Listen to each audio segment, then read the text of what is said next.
Chapter 242. Instructor Feng was rendered speechless by Zhang Chun's words. The vice-headmaster of the 100 Rivers Academy could no longer sit by and watch. He said, "I believe that the students of our academy would not do such a thing. Your Majesty, please investigate thoroughly and clear the name of our academy." After a short period of silence, the Empress's voice came from behind the curtain. "Since Vice-Headmaster Chen has said so, the case will be investigated by the Luoyang government." Vice-Headmaster Chen raised his head and said, "Your Majesty, the Luoyang government is suspected of framing the academy. The case should not be handled by the Luoyang government." The Empress thought for a while and said, "Then let the Ministry of Justice investigate." The Minister of Justice stepped out and bowed. "Yes, Your Majesty." This was all Li Mu and Zhang Chun could do. Although they had set a trap for Instructor Feng, they could find out whether he had really made a scene in the Luoyang government and snatched Instructor Feng away with a little investigation. It was already the best result that the Ministry of Justice could do a retrial. Li Mu had never thought of bringing down the academy, and it was impossible for him to do so. Overall, the academy's existence had more advantages than disadvantages. Firstly, he wanted to seek justice for Xiaoqi, and secondly, he wanted to vent the Empress's anger. Although the academy was a place to educate people and cultivate talents for the country, it should not be above the law. They should not be on the altar in the human world. Xianxia's case was originally a small case that would not affect the academy. However, Instructor Feng had taken Xianxia away from the Luoyang government in public, which had caused a public outcry. It added a stain to the holy and glorious image of the academy. The young female official stepped out and said, "The court is dismissed." There was an etiquette for the withdrawal of the court. The officials respectfully sent the Empress off. The ones closest to the door, the ones with the lowest rank, had to take 2 steps back and wait for the officials in front to leave first. Li Mu and Zhang Chun stood at the door. Countless eyes swept over them. After everyone had left, the two of them slowly walked out of the hall. Li Mu felt a little regretful. It was not easy to enter the palace, but he did not see the Empress's face. There would be no chance next time. In the imperial garden behind the Ziwei Palace, the young female official said, "This magistrate of Luoyang is quite brave. I can't stand the arrogance of those from the academy in the imperial court." Mr. Mei also said, "Luoyang's Zhang Chun is neither servile nor overbearing. He's a useful person. We should reward him more as an incentive." The young female official frowned and said, "But the speed of his promotion is already very fast. It has never happened in recent years. It is impossible to promote him again." The Empress thought for a moment, then said, "Give him a chest of pears." Mr. Mei nodded and said, "That's good. There's a box of pears left." The Empress was silent for a moment. Then she asked, "There is only 1 box of tribute pears left?" Mr. Mei said, "In Jianghu County, there are only a few mother trees. They were carefully cultivated by the local government. Every year, there are no more than 10 boxes of tribute pears. After they are sent to the palace, they have to give some to the West Palace. There aren't many left." The Empress thought for a moment, then said, "Then give me half a box. No, give me 3. Luoyang government." Zhang Chun looked at the 3 boxes of tribute pears sent from the palace. He bowed excitedly and said, "Thank you, Your Majesty." Mr. Mei said, "I hope that Mr. Zhang will continue to do his job diligently and honestly. Don't let Your Majesty down." Zhang Chun said solemnly, "I will remember." After sending off Mr. Mei, Zhang Chun picked up a tribute pear and took a bite. He said proudly, "This pear is so sweet."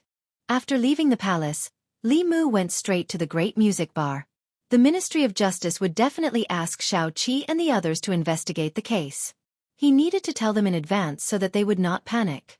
When Little Seven heard this, she was clearly worried. She was only a lowly musician and had never experienced such a situation. Li Mu looked at her and comforted her. "Don't worry. I will go to the Ministry of Justice with you. You are the victim. They should be the ones worried." When Little Seven heard this, she finally relaxed.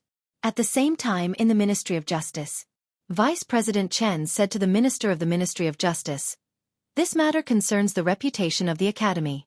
I will leave it to you." The Minister of the Ministry of Justice hesitated for a moment and looked up at him. He said, "The behavior of the Academy's students has nothing to do with the Academy. If it is handled impartially, the the Academy will not be implicated. If the Ministry of Justice is biased, it will be disadvantageous to the Academy. Vice President Chen, you must think carefully. Vice President Chen frowned. He had just declared that Xianxia was innocent in the court. If the Ministry of Justice overturned it, wouldn't he become a joke? At this moment, the Minister of the Ministry of Justice, Zhou Zhong, said, "The Ministry of Justice has the power to decide the case." The girl was not harmed. As long as Xianxia insists that he was rude after drinking and repents, he will be exempted from punishment. Vice President Chen thought for a moment and said, "I still don't believe that the Academy students would do such a bad thing." The Minister of the Ministry of Justice understood what he meant. He meant that the Ministry of Justice would help the Academy regardless of whether Xianxia was guilty or not. He already knew the inside story of this case. With the Ministry of Justice's ability, it would not be difficult to get Xianxia off the hook within the scope of the law. He was from the Baichuan Academy, so he could not refuse. He nodded and said, "Since Vice President Chen has decided, then let's do it." After that, he looked at the Minister of the Ministry of Justice and said, "I'll leave this case to you, Minister Zhou." Zhou Zhong nodded and said, "Don't worry." Jianghu's case had already caused a certain degree of discussion within a small circle in the past 3 days. In the morning court, the Luoyang ordered Zhang Chun to sue the Academy's instructors. The news that the Empress ordered the Ministry of Justice to reinvestigate the case also gradually spread after the morning court. When people saw that Xianxia was brought to the Ministry of Justice, a large number of people began to gather at the entrance of the Ministry of Justice to watch. Zhu Tsong and Wei Peng, who had been drinking in the fragrance house, were able to enter the Ministry of Justice because of Yang Xiu. They watched from afar in the direction of the court. Yang Xiu said with a serious expression, "The minister rarely judges cases in person." Zhu Tsong asked, "How will Jianghu be sentenced?" "Rape is a serious crime." "I'm afraid the rest of his life is over," Wei Peng said. "Not necessarily." Zhu Tsong knew that Wei Peng had been painstakingly studying the laws of the Great Zhou these days. He turned to look at him and asked, "What do you mean?" Wei Peng said, "In the laws of the Great Zhou, raping a woman is a serious crime. Usually, the offender will be sentenced to 3 to 10 years in prison. If the case is serious, the offender can be executed. Even if he doesn't succeed in his crime, he will still be sentenced to 3 years in prison for attempted rape." Zhu Tsong asked, "That means Jianghu will spend at least 3 years in prison?" Wei Peng shook his head and said, "This is a case of attempted rape. If he gives up in the process of rape and stops the crime voluntarily, he can be exempted from punishment if he doesn't cause any harm to the woman." He looked in the direction of the court and said slowly, "The key to this case is whether Jianghu stopped the violence voluntarily or was stopped by someone else. This will determine whether he will be acquitted or be sentenced to 3 years in prison." Zhu Tsong was puzzled. "What's the difference if he failed to rape her anyway?" "I know that." Yang Xiu finally had a chance to interrupt. He said, "If he stops the crime voluntarily, he will also be sentenced to a heavy sentence. The perpetrator will have no way out. This law seems to give the perpetrator a chance, but it is actually a protection for the victim." Wei Peng nodded and said, "Although this is the original intention of the law, it will also give many people a chance to take advantage of this loophole." In the court of the Ministry of Justice, Jianghu knelt on the ground and said, "Sir, please understand. I was impulsive after drinking and was rude to this lady. Later, I remembered the teacher's teachings and suddenly came to my senses. I didn't continue to violate this lady," Enin said angrily. "You only stopped when we rushed to the room," Jianghu said. "At that time, I wanted to apologize to this lady." "You misunderstood. You are clearly quibbling." "That is the truth." Jianghu looked up at the Assistant Minister of the Ministry of Justice and clasped his hands. "Sir, please understand. Both sides had their own version of the story. Jianghu said that he stopped the violence voluntarily, but the musician of the great music bar said that he was stopped by others. Although the results of these two cases were the same, the meaning was completely different. The Ministry of Justice's punishment for this case was based on the process of the case. The Assistant Minister of the Ministry of Justice said lightly, "I will use the soul manipulation on Jianghu. The truth will be revealed soon." He looked at Jianghu and said, "Raise your head." Jianghu raised his head and looked into the eyes of the Assistant Minister of the Ministry of Justice. The Assistant Minister of the Ministry of Justice's eyes became deep pools. He asked, "Jianghu, let me ask you. When you wanted to violate this lady, did you repent on your own, or was it because someone stopped you? Xianxia's eyes were dull. He murmured, I repented on my own and realized that I had made a mistake. I wanted to explain to this lady, but perhaps I was too anxious and was misunderstood by her. Li Mu's expression was ugly. Xiao Qi and the others could not be lying. Either Xianxia had a way to avoid the soul manipulation, or the assistant minister of the Ministry of Justice deliberately let him go. Regardless of which possibility it was not something that ordinary people could see through. Jiangxi's actions before he was stopped were attributed to him being too anxious to explain. Even if a transcendent expert could reenact the scene, they could not convict him. It was obvious that he had made sufficient preparations before going to court. Even if the Ministry of Justice's punishment was presented to the Empress, it would not be a problem. The assistant minister of the Ministry of Justice looked at everyone and said, The truth is out. Although Xianxia was in the wrong, he did not deserve to be punished. Seeing that you were able to repent in time, I acquit you. However, you have disturbed this lady, so you must apologize to her and compensate her with 10 taels of silver. Do you have any objections? Xianxia immediately said, Thank you, sir, for proving my innocence. He stood up and bowed to Xiao Qi. He said, I was rude after drinking and offended you. I apologize to the lady. The assistant minister of the Ministry of Justice slammed the gavel and said, The case has been investigated. The court is dismissed. Xianxia left 10 taels of silver and looked at Li Mu and the others. He smiled and strode out of the Ministry of Justice. Li Mu sent Xiao Qi and the others out of the Ministry of Justice. He looked back and walked back. He looked at a figure standing in the courtyard and said slowly, Sir Zhou, you should know better than anyone whether Xianxia is guilty or not, right? Zhou Zhong looked at him and asked, Is this important? Li Mu said in a low voice, If right or wrong, justice and justice are not important, what else is important in this world? Zhou Zhong looked into his eyes and said after a long time, You are really like a friend that I haven't seen for many years. Li Mu said coldly, You don't deserve such a friend. Zhou Zhong was not angry. Instead, he smiled and said, Young man, when you first came to Luoyang, you thought that you were the embodiment of justice and did not care about anyone. They fought with the rich and powerful, corrupt officials, and the academy. There were many people like you in the past, but now you are the only one. Do you know why? He said to himself, Some people are dead, some are still alive. If the living want to live a better life, they have to become the people they used to hate the most. You will also have such a day, Li Mu said. You can wait and see. Zhou Zhong said, I will wait and see. Li Mu turned around and left in big strides. Zhou Zhong looked at his back and a mysterious smile appeared on his face. Chapter 243. Ministry of Justice. Zhou Zhong returned to the office and tapped the table with his knuckles. No one knew what he was thinking. The director of the Ministry of Justice knocked on the door and walked in. He put a file on the table in front of him and said, Assistant Minister, I went to the Ministry of Appointments and asked them to make a copy of County Magistrate and Yi's resume. It's here. Zhou Zhong looked forward and his mind seemed to be elsewhere. He asked, Is there a problem? The director of the Ministry of Justice said, This person's resume is an A in every 3 years. However, everyone knows what the Ministry of Appointments resume is about. It's too hard to use it to wipe someone's ass. There's no reference value. Even the county magistrate of Yangyang County can get an A in every year. This county magistrate in E was originally from the Ministry of Appointments. It's normal for the Ministry of Appointments to protect him.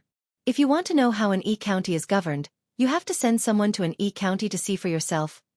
Ministry of Appointments? The director of the Ministry of Justice's words seemed to have touched Zhou Zhong. He opened the resume of county magistrate in E and glanced at it. His eyes narrowed slightly. Then he put down the resume and said, I'll send someone to handle this case. You don't have to worry about it anymore. Danyang County was far away, and it was very troublesome to investigate an E county. The director of the Ministry of Justice didn't want to take care of this troublesome task. He was delighted and said, If that's the case, I'll take my leave first. He strode out of the office. Zhou Zhong looked at the resume of county magistrate in E for a long time. This resume from the Ministry of Appointments and a case file about the assassination of county magistrate in E slowly floated up from the table. Puff! A ball of fire suddenly appeared in the air. The resume and the case file were quickly swallowed by the fire. In an instant, they disappeared without a trace. Not even ashes were left. Li Mu walked out of the Ministry of Justice. He was still angry. With his character, he wouldn't have said so much to the assistant minister of the Ministry of Justice. However, Zhou used to be a clear stream in Luoyang more than 10 years ago. The law reform he proposed was very advanced even now. Evil people would do evil. This was a fact that had never changed since ancient times. It was a pity and anger that a hero who slayed a dragon became an evil dragon. Li Mu was not Zhou, so he did not know why Xianxia had changed like this. However, the way the Ministry of Justice dealt with Xianxia was not entirely a bad thing. If the Ministry of Justice dealt with Xianxia fairly, the 100 Rivers Academy would inevitably lose some face. After all, it was shameful for a student of the academy to have such a scandal. This loss of face was negligible. Perhaps it would not be mentioned again in a few days. However, after Xianxia committed the crime, he was still able to get away with it under the protection of the academy. This matter would stir up even more public opinion among the people. It was inevitable that the people would look at the 100 Rivers Academy through colored glasses in the future. It had to be said that some people in the academy were used to being high and mighty. That was why they made such a stupid decision. Zhou wasn't helping the 100 Rivers Academy. He had solved a small problem for the 100 Rivers Academy, but he had also planted a big problem for them. Once the reputation of the academy collapsed, it would not be so easy to rebuild it. If Her Majesty could seize the opportunity, she might be able to change part of the situation in the imperial court. Li Mu felt that he was really worried about Her Majesty. As a lowly official with only a few taels of silver a month, he was worried about the Prime Minister. Outside the Ministry of Justice, the onlookers had not dispersed. A man came forward and asked, "Constable Li, why did Xianxia swagger out of the Ministry of Justice? Is he really not guilty?" Li Mu did not speak. He only sighed and said, "The Ministry of Justice has already declared Xianxia not guilty. Let's disperse." How could this be? Constable Li, is there any inside story? Isn't it obvious? Don't make things difficult for Constable Li. He has his own difficulties. Who dares to provoke the academy? Constable Li might even lose his position. Constable Li has done so much for us. We have to think for him. The people were very dissatisfied with Xianxia's ending. If there was no outside intervention, this dissatisfaction would reach its peak in a short period of time and then slowly fade away. Humans were forgetful. After a few days, if something new happened in Luoyang, these old things would be replaced and forgotten. Li Mu was still brooding over Zhou's matter. When he returned to the Yamen, he flipped open the law of Zhou and found the laws that Zhou had advocated. The more he read, the angrier he became. He had advocated the abolition of the silver law of substitution more than 10 years ago. Since the establishment of the Great Zhou, it had pursued the rule of etiquette. Under this rule, the aristocrats and officials enjoyed great privileges. Later, some emperors began to accept the idea of the rule of law, which led to the current situation of rule of etiquette and law. The silver law of substitution was actually to legalize the privileges of the privileged class. Zhou was resolutely opposed to this practice, thinking that it was an insult to the legal system. The law did not distinguish between relatives and estrangement, high and low. The monarch and his ministers, from top to bottom, high and low, all followed the law. Punishing the wrong did not evade the ministers, rewarding the good did not spare the common man. He wanted to implement a thorough rule of law. In addition, he also pointed out the shortcomings of the academy and suggested that the imperial court should select talents from outside the academy. This could effectively prevent the officials from forming cliques and the academy from interfering in politics. Later he failed. His failure was not surprising. It was because he challenged the officials, the nobles, and the academy. Because of this matter, he was demoted and almost exiled. Seeing this, Li Mu's anger and resentment subsided a little. He could not describe what he was feeling in his heart. Those who held the firewood for the people froze to death in the wind and snow. Those who opened the way for justice died in the thorns. This was the true portrayal of Zhou. Li Mu did not know what happened later, but it was not difficult to guess based on his current status and power. Zhang Chun strolled in from outside and looked at Li Mu with a proud expression. He asked, "Did His Majesty reward you with anything?" Li Mu shook his head and said, "No." Zhang Chun smiled and then said regretfully, His Majesty rewarded me with 3 tribute pears. They were much sweeter than the ones I ate from you. Unfortunately, there were only 3. Otherwise, I would have given you one and let you have a taste. Li Mu shook his head and said, I still have half a box at home. Sir, you can keep it for yourself. Feeling a familiar breath, Li Mu walked outside and saw Mr. Mei walking in from outside the yamen.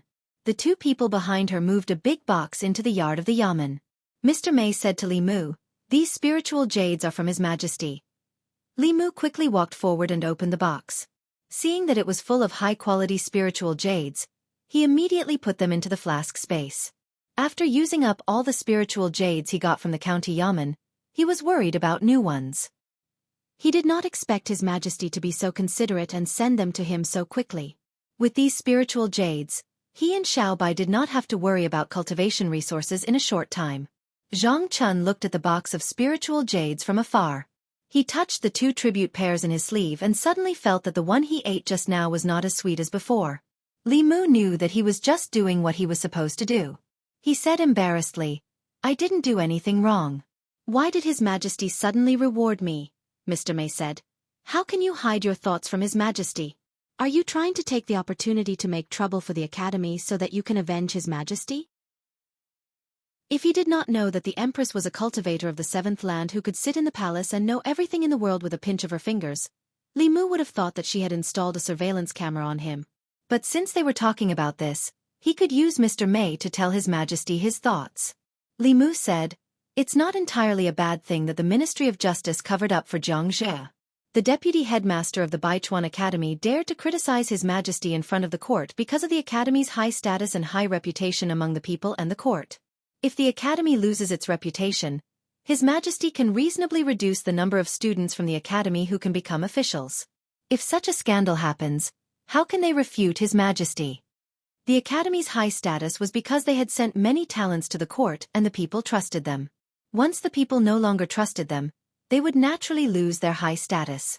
As the ruler of the Great Zhou, the Empress had absolute power. In principle, as long as she wanted to do something, there was nothing she could not do. However, if she acted arbitrarily and did not care about the opinions of the Academy and the officials, it would not be good for maintaining the stability of the court and gathering the people's support. All she needed was a reason. If the Empress took advantage of this and made a fuss, the Academy would lose more than just trust and status. Mr. Mei's eyes flashed with a strange light. He said, you're right. I'll go to the palace and report to His Majesty. Before she left, Li Mu added, remember to remind His Majesty that the impact of Jianghu's incident is limited. The Baichuan Academy has been in Luoyang for hundreds of years and will not lose its reputation so easily. The people will soon forget about this unless someone is fanning the flames and pushing the Baichuan Academy to the cusp of the storm. In the palace. In a hall. The space in the hall fluctuated and the figure of Mr. Mei appeared out of thin air. Her body began to change, gradually turning into another figure. She looked at the real Mr. Mei and said, you're right. He is indeed loyal to me and smart. If he were in the court, I would feel much better. Think of a way to get him to my side. Chapter 244. With enough spiritual jades, Li Mu used the 3 days of rest he had saved to cultivate in seclusion at home. At a certain moment, Li Mu, who was sitting cross-legged on the bed and absorbing the spiritual jades with his eyes closed, suddenly opened his eyes. He could sense some subtle fluctuations in the array formation outside. Li Mu opened the door and saw Mr. Mei standing outside. He asked in surprise, Sister Mei, why are you here? Lord Mei went straight to the point and asked, were you the one who added fuel to the fire in the 100 River Academy? Li Mu had been in seclusion for the past 3 days, so he didn't know anything. He asked, what happened in the 100 Rivers Academy? Mr. Mei was puzzled. It really wasn't you? Li Mu said, tell me what happened first. Lord Mei looked at him in surprise and finally said, after Jianghu's case, in just 3 days, the reputation of the 100 River Academy among the people plummeted. After the internal guards investigated, they found that someone was fanning the flames behind the scenes and adding fuel to the fire. Wasn't it you? Li Mu said, I've been in seclusion for the past 3 days. This is the first time I've heard of this. Wasn't it His Majesty who sent someone to do it? Mr. Mei shook his head and said, no. Li Mu was stunned and asked, Then who could it be? The gate of the Hundred Rivers Academy was not on the bustling main street, so not many people passed by. But since 3 days ago, there had been more people passing by the gate of the academy. When the people passed by the gate of the Hundred Rivers Academy, they all cast disdainful looks at the academy. Some people even secretly spat when no one was paying attention and quickly left. Li Mu and Mr. Mei stood in the distance and watched this scene. The development of the matter was far beyond Li Mu's expectations. Xianxia's crime didn't cause any serious consequences, so it shouldn't have escalated so quickly. Someone must have fanned the flames behind the scenes to be able to develop to this point within 3 days. Under normal circumstances, this kind of thing should be decreasing day by day. For this kind of situation to occur, someone must have bought the trending topic. Li Mu thought about it and asked, could it be done by other academies or the new party? Although the Baichuan Academy did not openly support the old party, the students of the academy were the most influential in Great Zhou. Their relationship with the old party was inseparable. Of the 4 great academies, other than the White Deer Academy, the other 3 academies were in a competitive relationship. After all, there was a limit to the number of vacancies in the royal court. If one academy had more vacancies, the other academies would have fewer vacancies. Nobody wanted to be the one with fewer vacancies. The Baichuan Academy was close to the old party, while the Zhou family and the other new party members were eager to get hold of their weakness. They had the most obvious motive. Mr. Mei shook his head and said, the person behind this is very cautious. The internal guards can't find the source. Even His Majesty couldn't figure it out with his great supernatural powers. She continued, the Baichuan Academy's behavior of protecting Jianghu has already caused public anger in Luoyang. In the morning court today, several imperial censors joined with many courtiers to impeach the Ministry of Justice and the Academy. His Majesty has already ordered the Imperial Censorate to investigate this case. No matter who was behind this, Li Mu had to give him a thumbs up. It seemed that someone had the same idea as him. Instead of doing it secretly, it was better to let them fight each other. It would save Her Majesty a lot of trouble. Mr. Mei shook his head and said, I almost forgot. I came to see you today for an important matter. She took out a silver waist token and handed it to him. She said, from today onwards, you are a member of the internal guards. Li Mu looked at the waist token with his name engraved on it and was overjoyed. After being in Luoyang for so long and worrying so much for Her Majesty, he finally succeeded in sneaking into the internal guards. The internal guards were Her Majesty's direct imperial guards. They were only responsible for Her Majesty. This meant that he was one step closer to that big thigh. Mr. Mei continued, other than being an internal guard, you have a new job. Li Mu asked, what job? Mr. Mei said, Her Majesty wants you to be the imperial censor in the palace. You will be in charge of checking the officials in the morning court. Li Mu was stunned and asked, don't you have to be from the academy to be an official? Mr. Mei explained, the officials of the imperial censorate are chosen by the imperial court from each county. They are not afraid of power and are honest and upright. In order to prevent the imperial censors from forming cliques for personal gain, all officials of the imperial censorate cannot be from the academy. Compared to the ability to govern the country, the imperial court valued the character of the imperial censor more. The cleaner the background, the more upright he was. He would be more suitable to be an imperial censor if he dared to speak out and scold other officials. The imperial censor in the palace, as the name suggested, was an imperial censor who worked in the Golden Palace. Their job was to observe the officials in the morning court to see if they were disheveled, lazy, or otherwise impolite. In addition, they had the right to express their opinions on the imperial court. All the officials in the imperial court, no matter their rank, had the right to discuss the imperial court's affairs. Becoming the imperial censor in the palace had little impact on Li Mu's current life. He was still the arrestor of the Luoyang Yamen, but he had to appear in the palace every time he attended the court. He stood in the corner of the palace and observed secretly. Li Mu was confused and asked, why did Her Majesty suddenly want me to be an imperial censor? Mr. Mei said, because you are not afraid of the nobles or the academy. She dares to speak out. Her Majesty needs you to speak out in the imperial court. Li Mu nodded and said, I understand. Baichuan Academy. An old man pointed at Vice President Chen and said angrily, are you stupid? You ruined the academy's century-old reputation in order to protect a guilty student. You have to apologize to the Academy's past sages. Vice President Chen's face also darkened. He said, "This was originally a small matter. It shouldn't have escalated to this point. Someone must have added fuel to the fire." The old man said angrily, "If you had done things impartially, how could you have been caught?"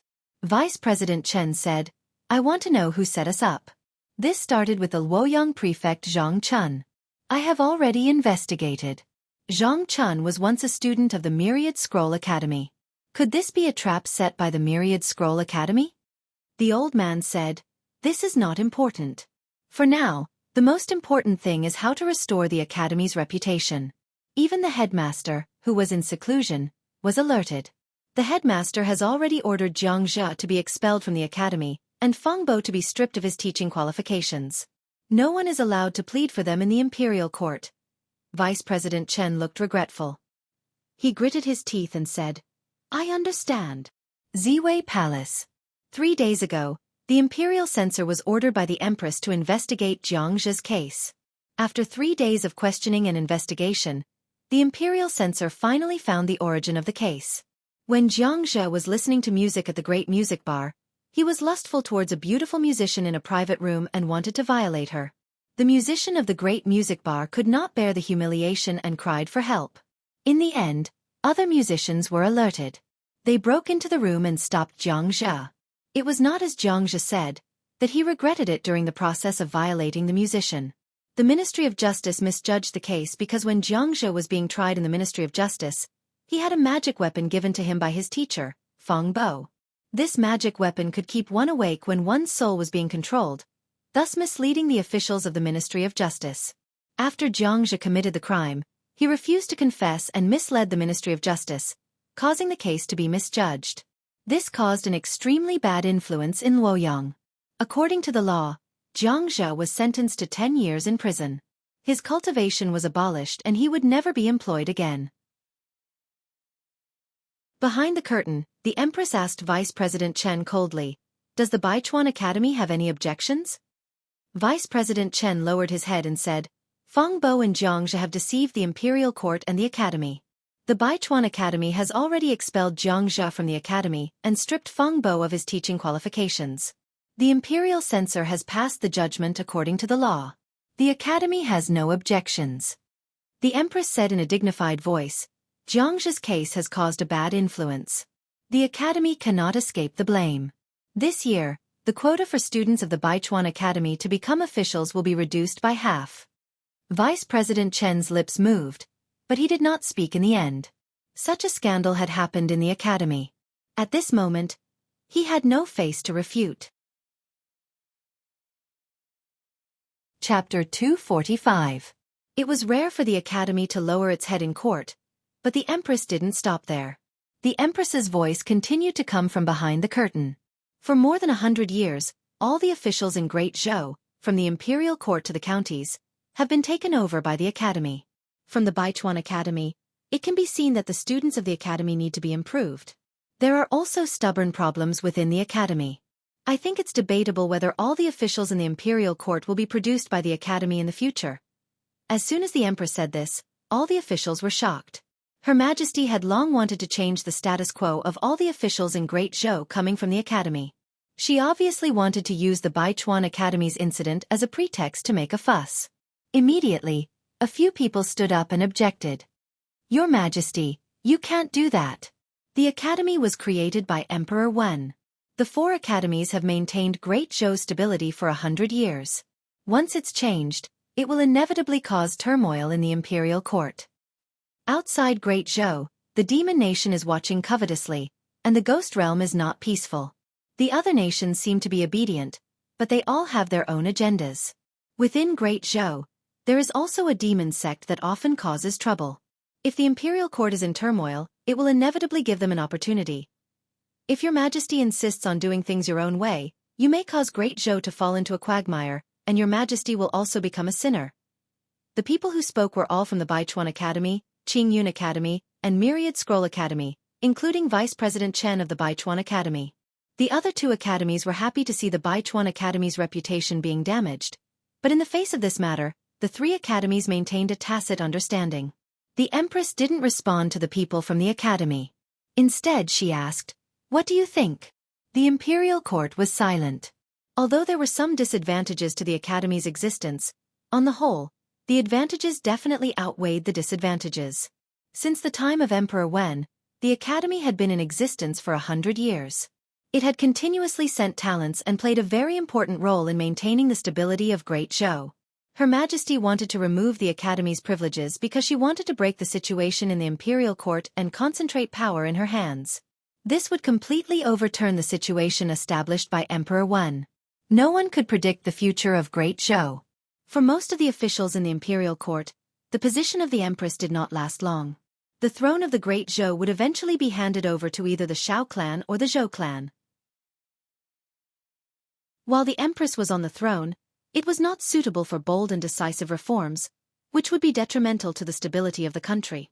After the Empress spoke, none of the officials responded, and the atmosphere in the hall gradually became awkward. This was not the first time such a thing had happened. After all, almost all the officials in the imperial court were from the academy. Even the censors did not want to change the ancestral system that had been passed down for hundreds of years. At this moment, a voice suddenly sounded from the corner of the hall. "Your Majesty is wise." Amidst the silence, a voice suddenly rang out, causing the hearts of the officials to tremble.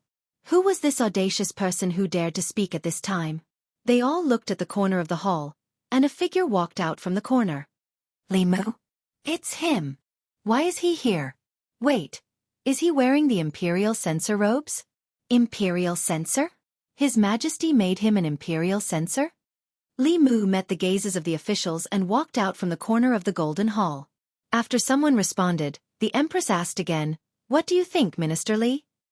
The way the Empress addressed Li Mu made all the officials in the imperial court dumbfounded. Her Majesty had always addressed the officials in the imperial court as Minister Zhang, Minister Li, and other ministers. When had she ever used Minister Li?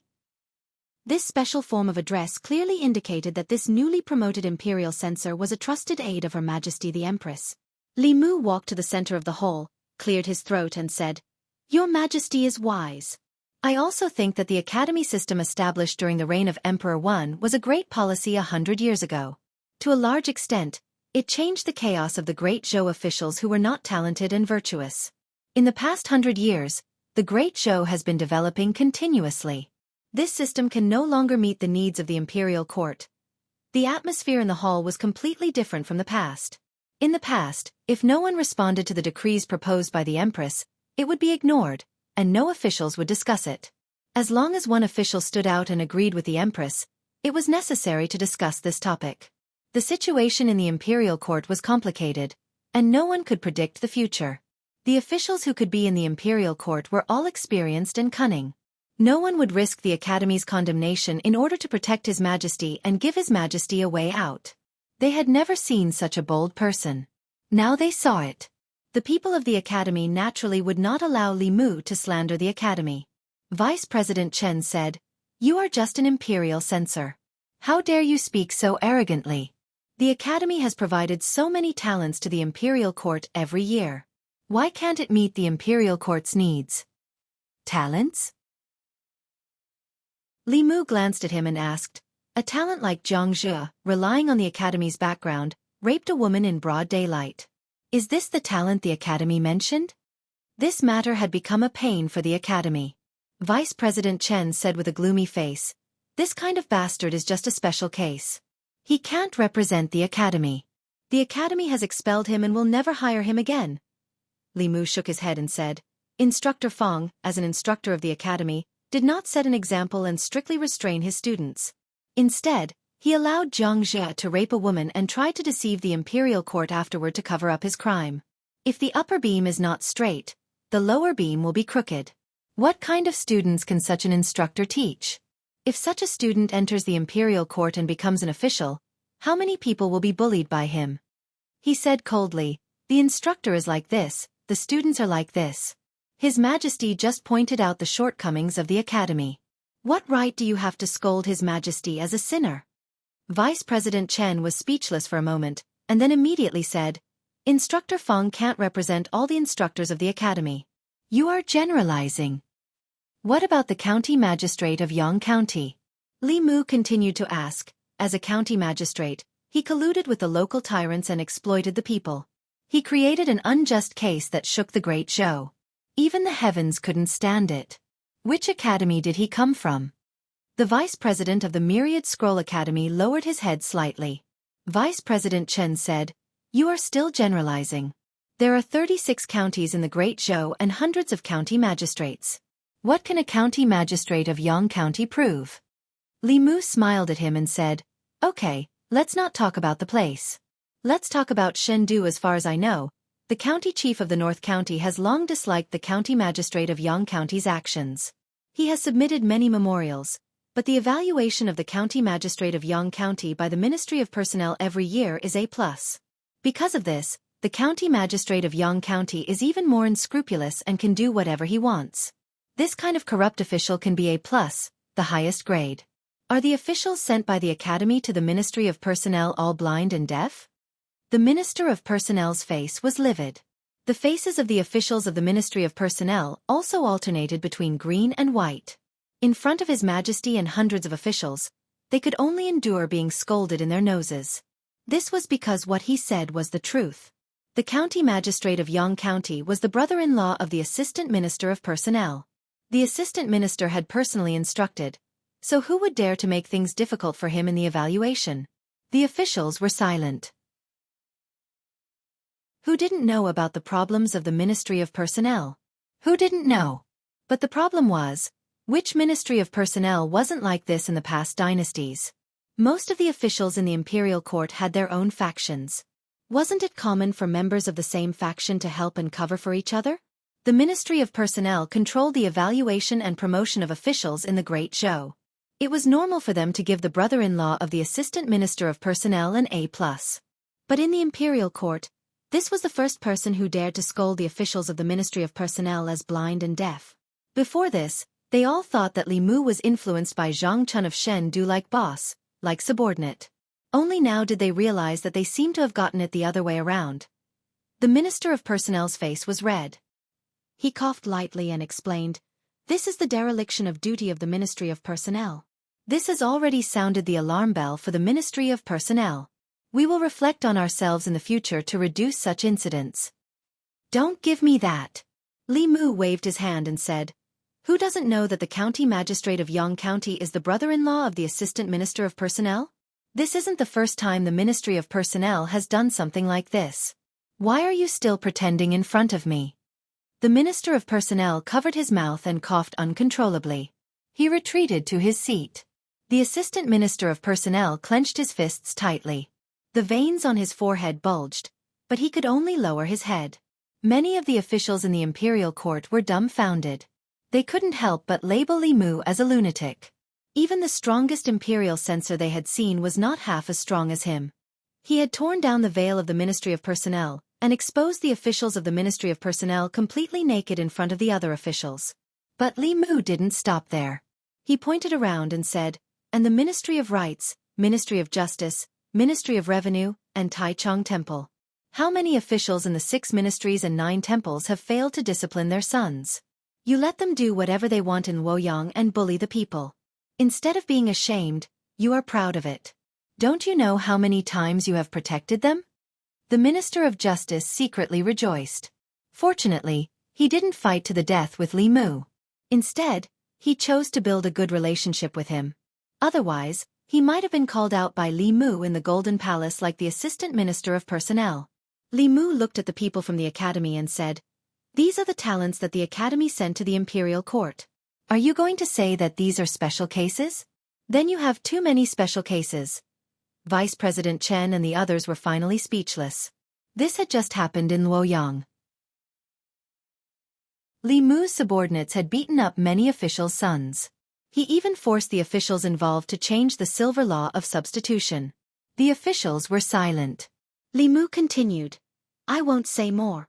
The officials from the Academy have formed cliques in the Imperial Court and are hostile to each other. Can't you see that?" His loud voice echoed in the Golden Palace. Even the giant standing at the front couldn't help but notice him. Because he was too talkative and dared to say it. He had broken the rules that the officials had tacitly agreed to. He had exposed the things that the officials wouldn't normally talk about.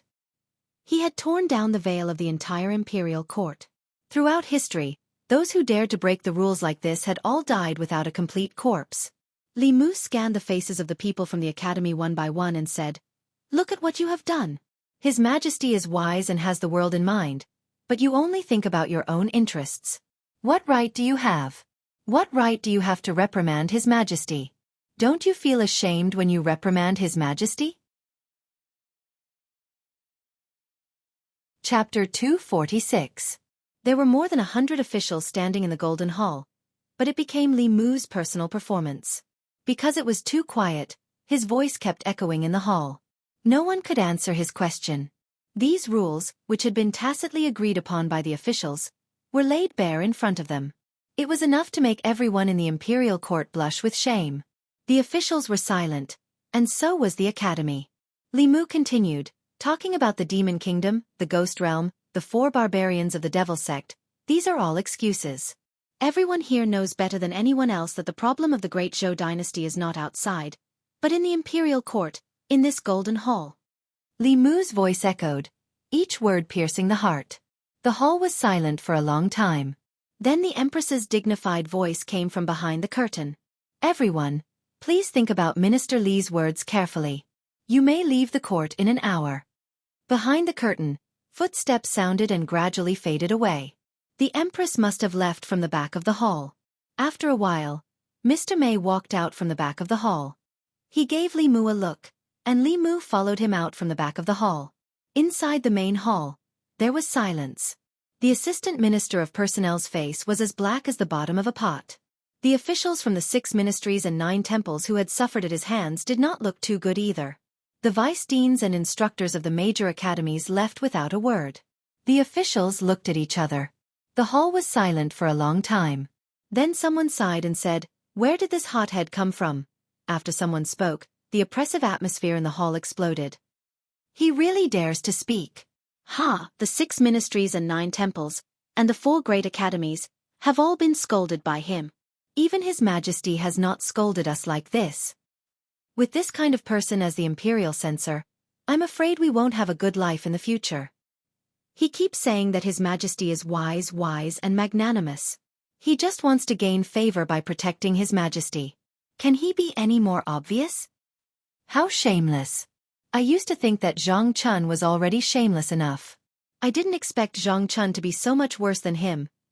The official who spoke did not hide his disgust and annoyance towards Li Mu, but there were also some who were silent and had a thoughtful look on their faces, as if they were really thinking about what he had just said. There was something wrong with the imperial court. They usually turned a blind eye to these problems, but now that it was pointed out, they could no longer ignore it. Li Mu pointed out the problems of the academy, the 6 ministries, the collusion of the officials in the imperial court, and the decreasing psyche power of the people after Emperor Wen. The assistant minister of the Ministry of Justice, Zhou Zhong, stood in the crowd with a faint smile on his face. Li Mu was not aware of the situation in the hall. He had already left Ziwei Hall. Lady Mei and the Empress' personal maid led him to another hall. There was a table in the hall that was already filled with delicacies. Li Mu was startled and asked, "What is this?" Mr. Mei said, "His Majesty specially asked you to have lunch before you leave."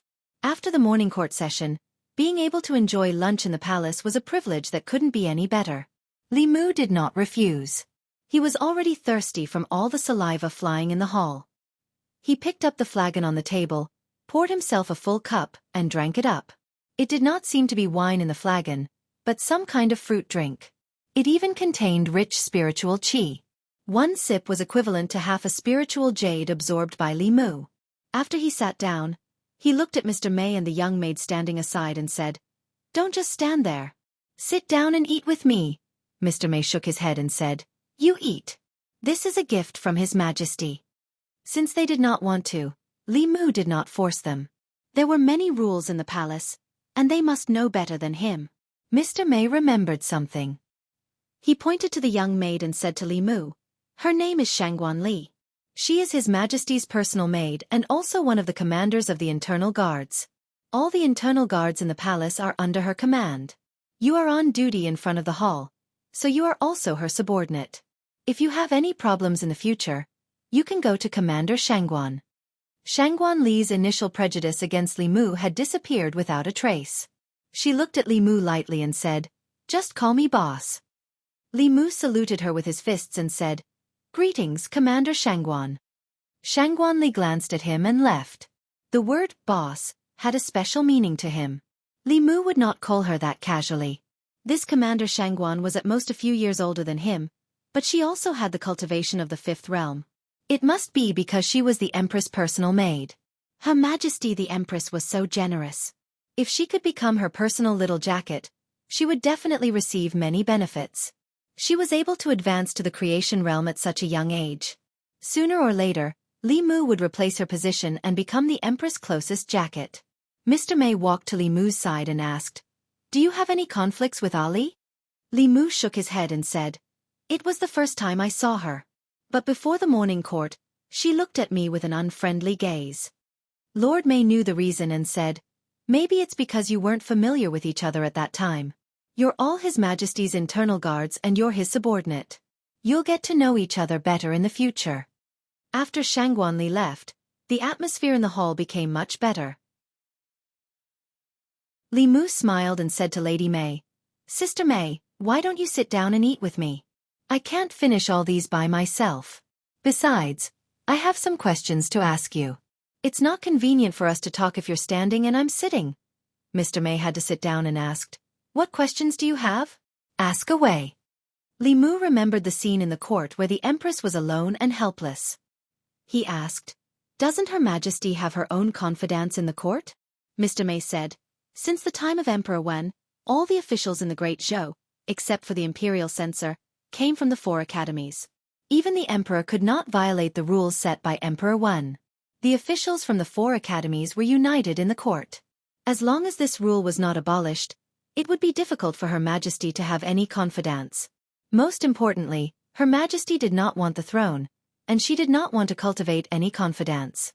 If it were not for the conflict between the old and new parties, which has affected the psyche power of the people of the Great Zhou and hindered the condensation of the emperor's qi, Her Majesty would not have cared about them at all.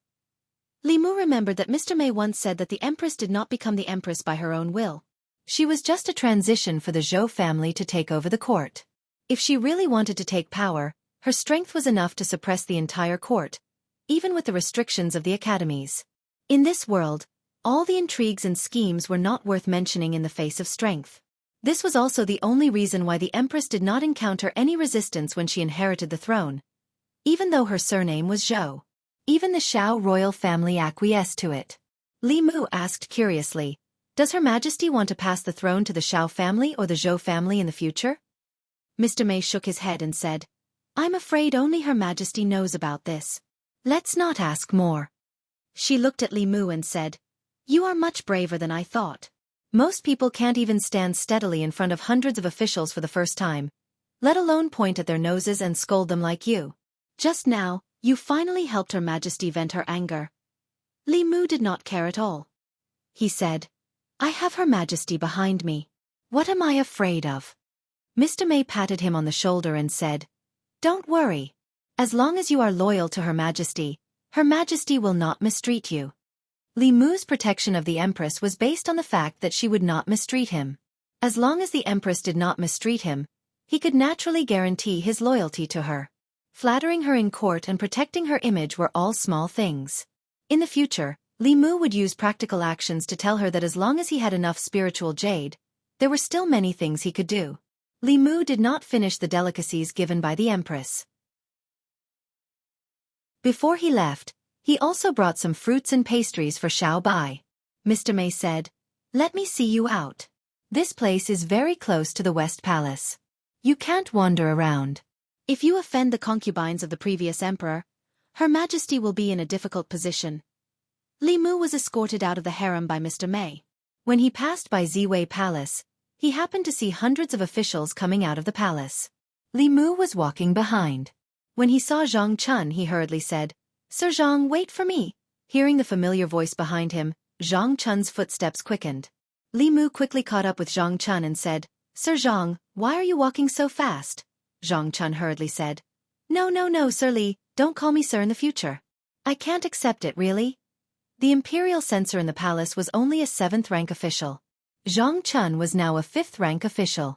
Moreover, Li Mu's identity was only useful during the morning court.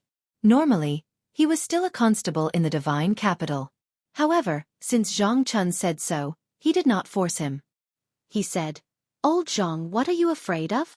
Zhang Chun looked at him and said in shock, "Are you really stupid or are you pretending to be stupid? After what you did in the court, there will be no place for you in the divine capital. You may not be afraid of them, but I'm afraid of being implicated by you." Li Mu said, "I don't need them to tolerate me. I only need Her Majesty to tolerate me." He glanced at Zhang Chun and asked, "Besides, do you think it's useful for you to hide from me now?" Zhang Chun thought carefully and realized that he and Li Mu were grasshoppers in the same boat. He sighed and asked, "You disappeared for so long just now. Did Her Majesty summon you alone?" "No, she didn't." Li Mu shook his head and said, "Her Majesty told me to have lunch in the harem before leaving. I came out after lunch." "Lunch?" Zhang Chun licked his lips and asked, "How's the lunch in the palace? Is it rich? How many dishes are there?" Li Mu said, "It's quite rich. There are more than 30 dishes. The spirit wine is also delicious. One sip and the wine is wrapped in spirit qi." Zhang Chun's throat moved. He turned his head and said, "I heard that the imperial kitchen's cooking is not that good. I still prefer the home-cooked food my wife makes." Li Mu felt the same. He said, "I also like the food my wife makes." Zhang Chun was stunned. "You have a wife?" Li Mu nodded and said, "You met her in Yangqiu County. She's Lady Lu from the Yunyan Pavilion. However, she's still in the North County and won't come to the divine capital until a few days later." Zhang Chun had a deep impression of the beautiful manager of the Yunyan Pavilion. He sighed and said, "Why do all the good things happen to you?" Li Mu was taught and influenced by Li Si. He said, "As long as a girl puts down her face, it's easy to get her." Zhang Chun thought of his performance in the palace and nodded. "You're quite shameless when you're protecting Her Majesty." Then he suddenly thought of something and looked at Li Mu in disbelief. Chapter 247. Zhang Chun suddenly felt that he had unwittingly discovered a huge secret. The Empress had ascended the throne for 3 years, but she had never revealed who she would pass the throne to. The Xiao clan and the Zhou clan. One was the original royal family of the Great Zhou, while the other was the Empress's maternal family. According to everyone's guess, after the Empress abdicated, either the Xiao clan would regain power or the Zhou clan would replace her. The officials in the court would be led by the Xiao clan and the Zhou clan, and they would fight for the throne. The only thing they didn't expect was for the Empress to have other plans. Why would Her Majesty pass the throne to the Xiao clan? To the Empress, the Xiao clan was an outsider and had no blood relations with her. A married daughter was like spilled water. She was no longer a member of the Zhou clan. What good would it do her to pass the throne to the Zhou clan? The Zhou clan's blood relations with her would become weaker and weaker. Who knew what they would think of her in the future? Instead of passing the throne to an outsider, why not give birth to one herself? Wouldn't it be better for her own children to inherit the throne than outsiders like the Zhou clan and the Xiao clan? With this bold assumption in mind, Zhang Chun began to speculate. If Her Majesty wanted to pass the throne to her children, what was the biggest obstacle? The Xiao clan and the Zhou clan were nothing to be afraid of. Her Majesty herself was a transcendence expert, a 7th realm transcendence expert. She was the strongest existence in the 10 continents. The legendary 8th realm and 9th realm only existed in legends. The 7th realm was the peak of the world. If Her Majesty insisted on having her way, who could stop her from the Xiao clan and the Zhou clan? The only thing that could restrain Her Majesty was the Academy. Not only did the Academy have transcendent cultivators, but the officials in the court also came from the Academy. It would be difficult for Her Majesty to subdue them. That was why Her Majesty wanted to weaken the Academy's position in the court, and why she wanted to reduce the quota for the Academy. Connecting the dots, Zhang Chun knew that he had discovered the truth. The last problem was that Her Majesty had no children. Although she was the crown princess and the empress, it was said that the former crown prince liked men and was only husband and wife on the surface. After ascending the throne, Her Majesty didn't establish a harem. Who did she want to have children with? Zhang Chun's gaze involuntarily turned to Li Mu. Her Majesty's love for Li Mu and her meticulous love for Li Mu was something that even he couldn't bear to see. The answer was obvious. Li Mu was the future empress. Li Mu and Zhang Chun walked out of the palace. Along the way, Zhang Chun did not speak. Li Mu thought that he was really frightened. Just as he was about to turn around, Zhang Chun suddenly looked at him with a face full of smiles and asked, "Your Majesty, no, Li Mu, to be honest, how do you think this official treats you?" Li Mu then said, "It's all right." "What do you mean by okay?" Zhang Chun looked displeased and said, "Back in Xianxia County, I took good care of you. Now that you've come to the divine capital, you've caused so much trouble for me. Have I ever complained?" "Li Mu, you complain every time." "It's not important." Zhang Chun waved his hand and said, "You made a big mistake and offended someone you shouldn't have offended. When have I not cleaned up your mess behind your back? Touch your conscience and tell me, have I not treated you well?" Li Mu touched his conscience and thought carefully. He said, "Sir, you've been very good to me." This was the truth. If it were another superior, Li Mu would have been pushed out to take the blame the first time he caused trouble for him. Zhang Chun finally smiled and said, "If you become rich in the future, don't forget my kindness." Li Mu nodded and said, "Don't worry, I won't forget."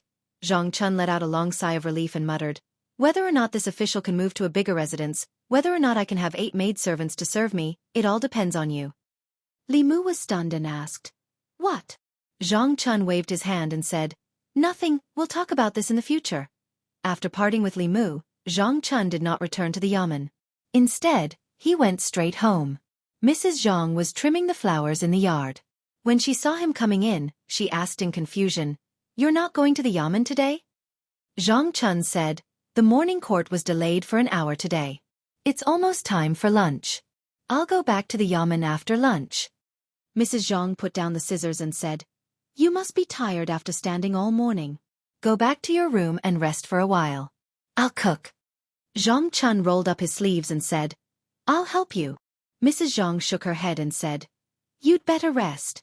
The kitchen is so small that it can't accommodate 2 people." Zhang Chun held her hand and said, "Madam, you've suffered. I promise that I'll give you a bigger house in the future. At least 5 rooms. The kitchen must also be big. It won't be crowded for 10 people to stand." Mrs. Zhang patted his hand and said, "Such a big house is enough to live in. Many officials in the court don't even have their own houses." Zhang Chun smiled and said, "In short, madam, just wait and see. One day, I'll let you live in a bigger house. In the future, there will be maidservants to do the cooking and cleaning. You can be served comfortably by them." "Good, good, good. I'll wait for that day." Mrs. Zhang shook her head helplessly and said, "Let's not talk about this first. What do you plan to do about E?" Zhang Chun asked, "What's the matter with E?" Mrs. Zhang said, "E will be 20 next year. She hasn't found a husband yet. You're not worried, but I am. When I was her age, I was already pregnant with her."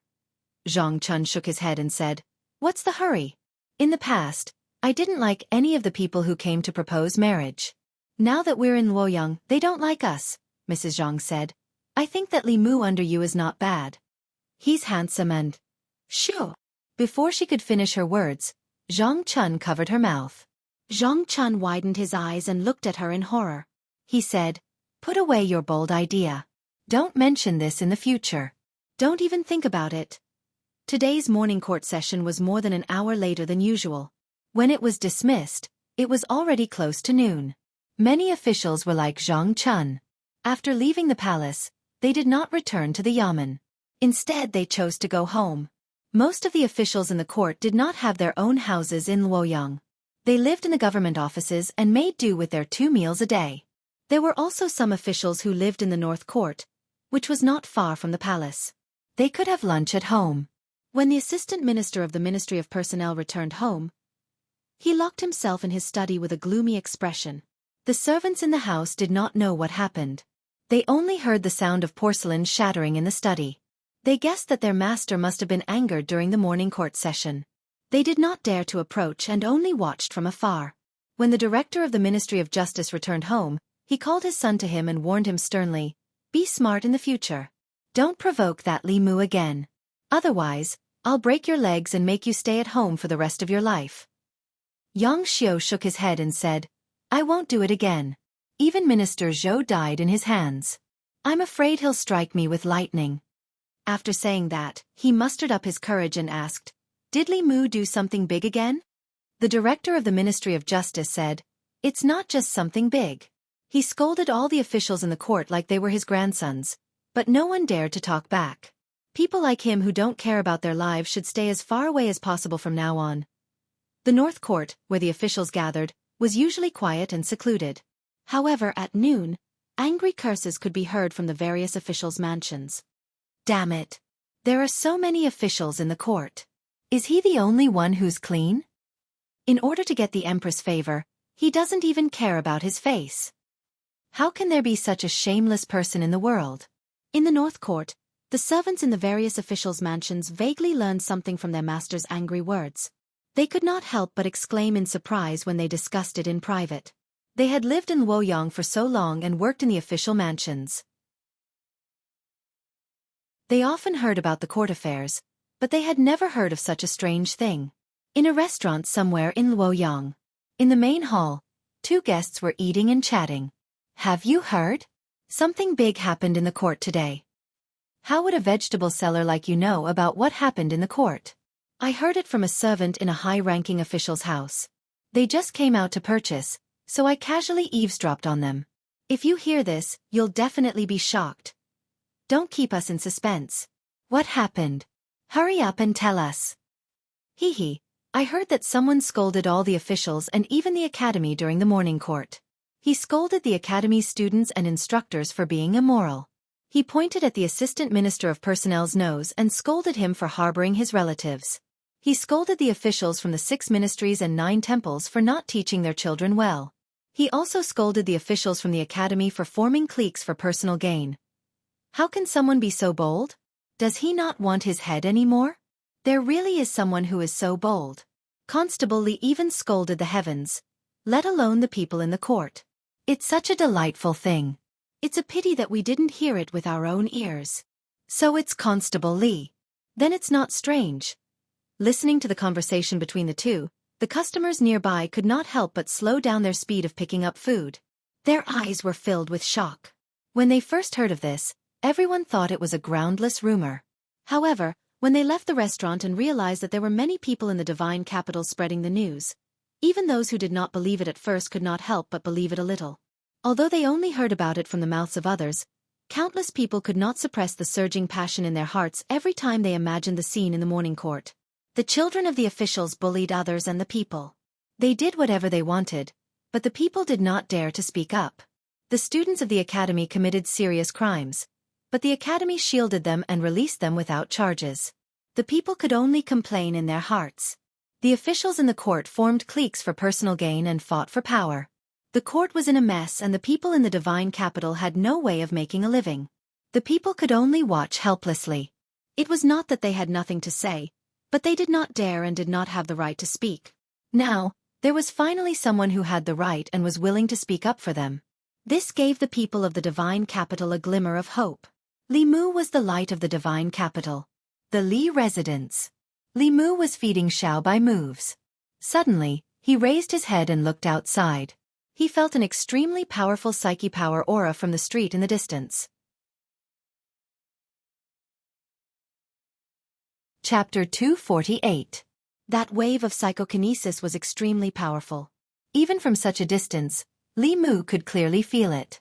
He walked out of the house and onto the main street, causing an uproar among the people of the divine capital. It's Constable Li. Constable Li is here. Li Mu was still confused. He didn't understand why there was so much psychokinesis targeting him from the people of the divine capital. Then, he realized that it must have something to do with his performance in the morning court. At that time, Li Mu didn't think so much. The scene in front of him could be considered a pleasant surprise.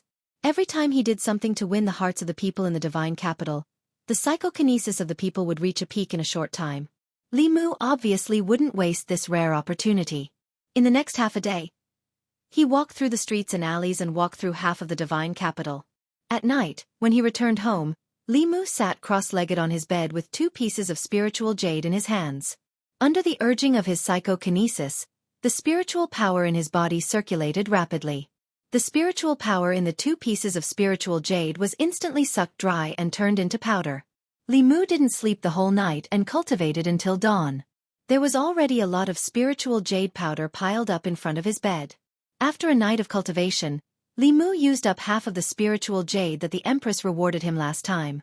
If he could obtain so much psychokinesis every day and have the support of a steady stream of spiritual jade, it wasn't impossible for him to reach the upper realm before the age of 30. Unfortunately, spiritual jade was hard to find and psychokinesis was even harder to obtain.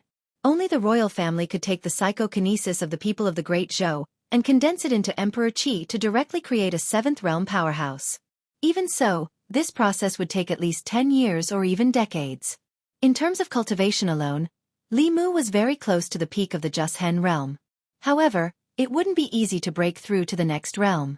Some people reached the Jushen realm before the age of 30, but they couldn't achieve remarkable power in their lifetime. In addition to the accumulation of spiritual power, the breakthrough of a major realm also required opportunities. Without a doubt, Li Mu's opportunity was Lu Hanyan. Unfortunately, she was far away in the north region. The 2 of them were thousands of miles apart. However, even if there was a chance to break through now, Li Mu did not dare to touch it lightly. His mana was growing too fast, and his foundation was not stable. It was easy for his inner demons to invade him, and when he was advancing, it was the easiest time for the inner demons to invade him. Before he completely settled the woman in his dreams, Li Mu did not dare to try. Speaking of the woman in his dreams, she had not appeared for a long time. Although Mr. May had told him not to worry and to let nature take its course, Li Mu could not be at ease when it happened to him and was out of his control. It was a pity that he didn't have a chance to meet Her Majesty other than the morning court assembly. Otherwise, he could ask Her Majesty how to suppress and eliminate his inner demons. As a level 7 cultivator, this should be a simple matter for her. Although Li Mu had become an internal guard, he was still quite a distance away from becoming the Empress's personal guard. If he wanted to get more benefits from her, he first had to know what Her Majesty wanted. According to Mr. May, what Her Majesty wanted was the faith of the people in the Great Zhou. She wanted to gather the faith of the people in the Great Zhou's 36 counties and create the next Emperor's Qi as soon as possible. But according to Li Mu's understanding, the thing called Emperor's Qi by the royal family was actually the spirit of faith. It could allow an ordinary person to have the cultivation of the upper realm overnight. It could steal the fortune of heaven and earth and go against the heavens. The difficulty of this was obvious. This required 36 commoners to visit the state temple frequently, and after decades of accumulation, a strand of Emperor's Qi could be formed. The strand of Emperor's Qi that the Empress had was the accumulation of 2 generations of Zhou dynasty emperors for nearly half a century. Now, the Empress had only been on the throne for 3 years, and the next strand of Emperor's Qi was still far away. Li Mu still had a lot of doubts in his heart. As an upper realm cultivator, Her Majesty could do whatever she wanted. If she didn't want to be emperor, she could just not do it. With her strength, no one could force her, unless there was some secret that Li Mu didn't know. These weren't that important to Li Mu. He just needed to know that whatever Her Majesty wanted, he would give her.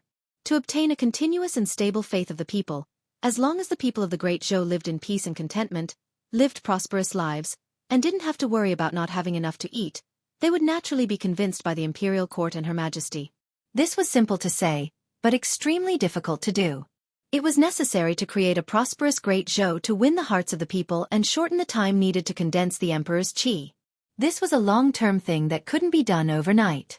The most important thing now was to help Her Majesty get rid of the control of the 4 academies.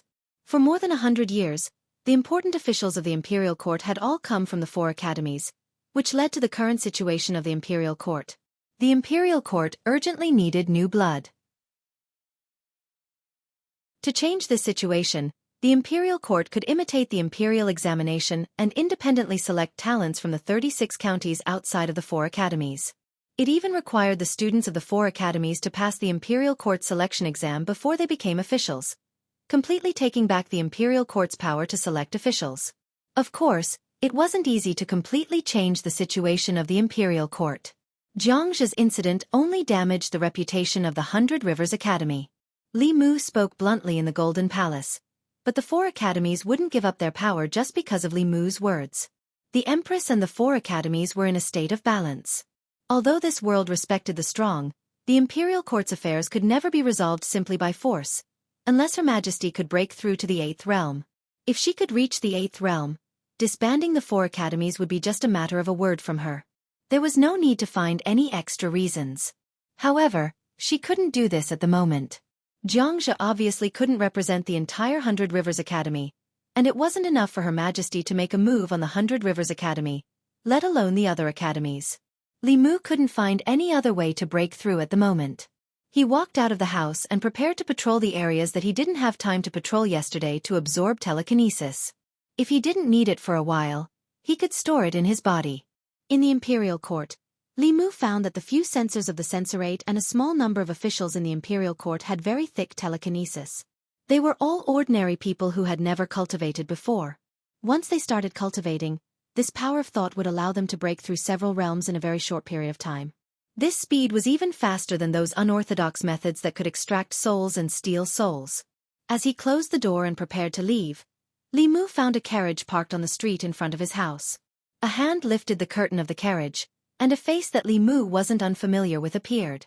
When he saw Zhou Zhong, Li Mu's face darkened. He asked, "Assistant Minister Zhou, what brings you here?" Zhou Zhong said, "I'm just passing by and stopped to take a look." Li Mu waved his hand and said, "There's nothing to see here." Zhou Zhong shook his head and said, "I'm not here to see Constable Li. This mansion used to belong to a close friend of mine. I happened to pass by and couldn't help but think of him." Li Mu didn't say anything else and prepared to patrol. At this moment, Zhou Zhong suddenly said, "Do you think you can change anything by making a scene in the imperial court?" Li Mu asked, "What do you mean?" Zhou Zhong laughed mockingly and said, "The current situation in the imperial court has been stable for 100 years. Do you think you can shake the 100 Rivers Academy and force the other academies to give in by punishing Xianxia? The 3 academies have more than one Xianxia. Do you think you've changed anything? In fact, you haven't changed anything." After mocking Li Mu, Zhou Zhong lowered the curtain of the carriage and it slowly left. Li Mu's face was cold. He resisted the urge to strike him with the heavenly thunder of purple heaven. Indeed, it was satisfying to curse in the Golden Hall, but it couldn't solve any practical problems. Xianxia was just a special case. He could only represent himself, not the 100 Rivers Academy. Unless he could catch more Xianxia. Wait, what did Zhou Zhong mean when he said that the 3 academies had more than one Xianxia? Could it be that Xianxia wasn't a special case of the 100 Rivers Academy? Li Mu pondered for a while and gave up the idea of patrolling first. He went to the government office and walked into the duty room where the case files were kept. There weren't many files in the Luoyang government office. Before Li Mu and Zhang Chun came, the Luoyang government office was just a decoration. All the big and small cases in Luoyang were handled by the Ministry of Justice. Soon, Li Mu walked out of the government office and went straight to the Ministry of Justice. The Ministry of Justice. When the director of the Ministry of Justice heard the report, he ran out anxiously and asked, "What brings you here, Lord Li?" Li Mu smiled and said, "Lord Yang, I'd like to see the case files of the Ministry of Justice. Is that okay?" The director of the Ministry of Justice shook his head like a rattledrum and said firmly, No, the Ministry of Justice has a rule that outsiders can't enter the case files of the Ministry of Justice." Li Mu said, "Then can I trouble Lord Yang to check it for me?" The director of the Ministry of Justice hesitated for a moment and asked, "What do you want to check?" Li Mu said, "Similar to Jianghu's case, all the case files related to the 4 major academies." The director of the Ministry of Justice immediately said, "No, the case files of the Ministry of Justice were all made by me. Except for Jianghu's case, there are no cases related to the 4 major academies." The director of the Ministry of Justice didn't seem to be lying. Li Mu thought carefully. It wasn't that there were no cases related to the 4 major academies, but that the Ministry of Justice didn't dare to accept them. Li Mu smiled at the director of the Ministry of Justice and said, "Most of the cases in the Ministry of Justice are handled by Lord Yang. Even if there are no files, Lord Yang should know something about them." The director of the Ministry of Justice shook his head and said, "There really isn't." Li Mu thought for a moment and said, "Lord Yang, you've been working hard on the cases." The next morning at the court, I'll definitely put in a good word for you in front of all the officials and His Majesty. The director of the Ministry of Justice's heart skipped a beat and cold sweat broke out on his back. This was a threat. This was a naked threat. Li Mu was good at scolding people, but how could he put in a good word? If he was scolded in front of all the officials and His Majesty like the Assistant Minister of the Ministry of Personnel, how could he have the face to stay in the officialdom in the future? Li Mu asked again. I'll ask one last time. Do you have any cases related to the 4 major academies? The director of the Ministry of Justice swallowed and said, Yes, we do. Chapter 249. After a while, the director of the Ministry of Justice sent Li Mu off with a smile. He waved his hand and said, Take care, Lord Li. After sending off Li Mu, the director of the Ministry of Justice returned to his office. He slumped into his chair and sighed, Why is my life so hard? As an official of the Ministry of Justice, he was bullied by a constable of the divine capital. He was probably the most wronged director in the history of the Ministry of Justice. Li Mu left the Ministry of Justice and returned to the divine capital. He said to the constables who had just returned from their patrol and were sunbathing in the courtyard, Come with me. We have work to do. Divine Capital. Rosy Lane. There were more than 100 markets in the divine capital. There were business markets, entertainment markets, and residential markets. Rosy Lane was a residential area in the western part of the divine capital. Although it was not comparable to the markets where the southern courtyard and northern courtyard lived, it was still considered prosperous among the hundreds of markets in the divine capital. Most of the people who lived in Rosy Lane were wealthy. Most of the houses in the market had 2 or 3 courtyards. Li Mu came to a house. Wang Wu looked up at the 2 words Su Mansion on the plaque. Without waiting for Li Mu's order, he went up and knocked on the door. After a long time, slow footsteps came from inside. An old man with a wrinkled face opened the door and asked, Sirs, what's the matter? Li Mu went up and said, We're from the divine capital. We're investigating a case and need your cooperation. The old servant opened the door and said, Sirs, please come in. I'll get the master. Li Mu and the others walked into the courtyard, and the old man walked into a room. Soon, a middle-aged man walked out of the room with quick steps. The middle-aged man looked at them in surprise and asked, What case are you investigating? Li Mu looked at the middle-aged man and asked, You're shopkeeper Su, right? The middle-aged man nodded and said, That's me. Li Mu continued asking, 3 months ago, was shopkeeper Su's daughter violated? When the middle-aged man heard this, his face was filled with grief and indignation. His voice was hoarse as he said, We have already decided not to sue you. Why are you still unwilling to let us go? Li Mu shook his head and said, Shopkeeper Su, you've misunderstood. We're really here to investigate this case. If you've really been wronged, the imperial court will give you justice. The middle-aged man's face was filled with fear. He shook his head and said, There is no injustice. My daughter is fine. You can go. The middle-aged man clearly did not trust them. Li Mu sighed and said, Shopkeeper Su, my name is Li Mu. I'm from the divine capital. You can trust us. The middle-aged man raised his head abruptly and asked, Luoyang Yamen you're arrestor Li. Li Mu took out his waist tag. His name and position were clearly engraved on it. The middle-aged man stared blankly at the token in Li Mu's hand. Even if he stayed in his house and never left, he had still heard of Li Mu's name. When the master's servants went out to buy things, they would often bring back news about Li Mu. For example, he had violently beaten up the sons of officials who bullied the people in Luoyang and forced the imperial court to change the punishment law. Another example was when he struck the people in the street with lightning to seek justice for the victims. He scolded all the officials in the imperial court, and even the 4 academies were not spared. He was not afraid of the nobles or the academies. In Luoyang, he was the light in the hearts of the people. The middle-aged man's body trembled as he knelt heavily on the ground. He nodded and said mournfully, Sir Li, please seek justice for me. Li Mu helped him up and said, Don't be agitated. Tell me in detail what happened. I'll seek justice for you. 2 lines of tears rolled down from the middle-aged man's eyes. He said in a trembling voice, Wei Bin, a student of the Baichuan Academy, humiliated my daughter and almost caused her to commit suicide. I went to the Ministry of Justice to complain, but they dismissed me with insufficient evidence. After that, Someone even warned me that if I didn't know what was good for me and dared to complain again, they would destroy my family and make me die without a complete corpse. Damn it, there's such a thing. Damn the Ministry of Justice.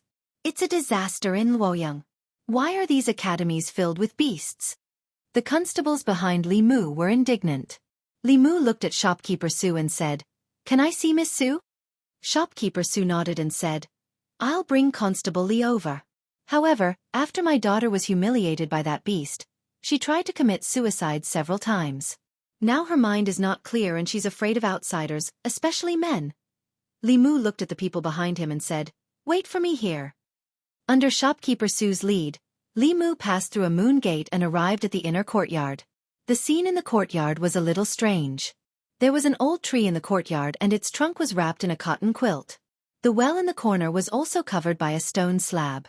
The stone slab was also wrapped in a thick cotton quilt. Even the stone tables and benches in the courtyard were wrapped in cotton and other things. There was a woman sitting by the stone table. The woman was about 18 or 19 years old. She was wearing a plain dress. Her clothes were neat but a little messy. Her hair was loose and her face was a little dull. Her eyes were empty. When she heard someone approaching, her face was immediately filled with fear. She covered her head with both hands and screamed, "Don't come here! Don't come here!" Shopkeeper Su clenched his fists. His face was full of sorrow and his body could not stop trembling. Li Mu did not approach the woman. He retreated to the outer courtyard and took out a few fu lu. He handed it to shopkeeper Su and said, "This talisman can calm the mind. Before going to bed at night, turn it into talisman water and let her drink it. Her condition should be better." Shopkeeper Su drank the talisman water and said repeatedly, "Thank you, Constable Li. Thank you." The only thing Li Mu could do was to calm her mind. Being violated and humiliated had obviously caused great damage to her soul and even affected her mind. She could only rely on her own strength to get over it. The best way for her to get over the knot in her heart was to let her see with her own eyes that those who violated and humiliated her received the retribution they deserved. 100 Rivers Academy, Wei Bin. Li Mu's face darkened as he walked out of the Su mansion. He said, "Let's go to 100 Rivers Academy." Wang Wu and the others followed him without hesitation. They used to be afraid of the academy, but after Xianxia's incident, the academy's weight in their hearts had lessened a lot. 100 Rivers Academy. When Li Mu walked to the gate of the academy, the old gatekeeper appeared again. He looked at him angrily and asked, "What are you doing here again?" Li Mu said calmly, "Ask Wei Bin to come out. He's involved in a case and needs to go back with us to the Yamen for investigation." If it was in the past, the old man would not care about a constable of the divine capital Yamen. However, after Jianghu's incident, he deeply realized the consequences of ignoring him. He was only a gatekeeper of the academy. This kind of thing should be left to the person in charge of the academy. He glanced at Li Mu and said, "Wait here. I'll go in and report." With that, his figure disappeared into the academy gate. Li Mu and the others stood at the entrance of the academy in their official uniforms. They were particularly eye-catching. Soon some commoners came up and asked, "Constable Li, what's going on? Did a student of the academy commit a crime again?" Li Mu said, "A student of 100 Rivers Academy defiled a woman. We're going to arrest him." What? A student of the academy again? How can a student of the academy do such a dirty thing? They're reading books of sages, but they're worse than beasts. What did the instructors of the academy teach them? The commoners gathered around Li Mu and the others and discussed animatedly. Inside the academy, Vice Principal Chen frowned tightly. He asked in a deep voice, "Whose student is Wei Bin?" A middle-aged man stood out from the group of instructors in front of him and said nervously, "He's my student." Vice Principal Chen asked, "What crime did he commit that the divine capital Yamen would come to the academy to arrest him?" The middle-aged man shook his head and said, "I don't know either." Vice Principal Chen snorted and said, "No matter what crime he committed, the divine capital Yamen wants him. Let them take him away and punish him accordingly. In the future, the academy is not allowed to interfere with the matters of the students." The middle-aged man thought for a while and asked, "But won't this damage the academy's reputation?" "What reputation does the academy have?" Vice Principal Chen waved his hand and said, His Majesty is still worried about finding a reason to attack the academy. Don't give them any chance. If he wants Wei Bin, give him Wei Bin. Li Mu and the others didn't have to wait for long outside before a young man with a pale face and trembling body was brought out of the academy. A middle-aged man said, "No matter what crime he committed, please punish him impartially. The academy will not protect him." His righteous words improved the impression of the commoners in front of the academy. A student's mistake could not be blamed on the academy. If the academy could uphold justice and not protect him, it could be considered righteous. Li Mu glanced at the young man and said coldly, "Take him away." Wang Wu and the others immediately took him to the divine capital Yamen. At the Wei mansion. Big brother, bad news. Bad news. The minister-counselor of the Ministry of Revenue finished his meal and was about to go to the Yamen when a figure suddenly rushed into his study with a face full of panic. Looking at his brother, the minister-counselor of the Ministry of Revenue asked, "What happened?" The man panted and said, Wei Bin was arrested and brought to the divine capital Yamen." What? The minister-counselor of the Ministry of Revenue had high hopes for his nephew who was studying at the Baichuan Academy. He hurriedly asked, "What crime did he commit? Why was he arrested and brought to the divine capital Yamen?" The man lowered his head and said, He once raped a girl. Now it's exposed and the divine capital Yamen knows about it." "Fool!" The minister-counselor of the Ministry of Revenue said angrily, "Why did you only tell me about this now?" The man said worriedly, "Big brother, what do we do now? He already knows his mistake. The divine capital Yamen won't sentence him to death, right? I'm not very clear about the law. I'll go ask Panger." The minister-counselor of the Ministry of Revenue walked out of the study and into another courtyard. In the middle of the courtyard, Wei Peng was bent over a stone table, reading. Hearing the noise, he turned his head and asked, "Father's second uncle, is there something you need from me?" The minister-counselor of the Ministry of Revenue said, "Panger, you're familiar with the law. What's the sentence for raping a girl?" Wei Peng was stunned and asked, "Why are you suddenly asking this? Did second uncle rape a girl?"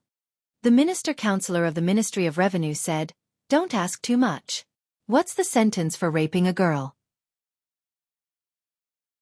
Wei Peng looked at his second uncle with a strange gaze and said, "Raping a girl is a serious crime. According to the law of the Great Zhou, Book 2, Article 36, those who commit the crime of rape are usually sentenced to 3 to 10 years in prison. In serious cases, the highest sentence is execution." The man hurriedly asked, "What's considered serious?" Wei Peng shook his head and said, "If the method of rape is too cruel, such as raping the same girl over a long period of time, raping a pregnant girl, a seriously ill girl, or in public, or causing serious injury to a girl, these are all serious cases." The man let out a sigh of relief but still asked worriedly, "What do we do? If that's the case, won't Bin be in prison for more than 3 years?" Wei Peng was shocked and said, "Wei Bin was the one who raped the girl?" The man looked at Wei Peng and a glimmer of hope appeared in his eyes. He said, "Panger, you know the law. You have to help your brother. Even if you can't get him off the hook, you have to make sure he doesn't spend too many years in prison." Wei Peng thought about it and nodded helplessly. "I'll try my best."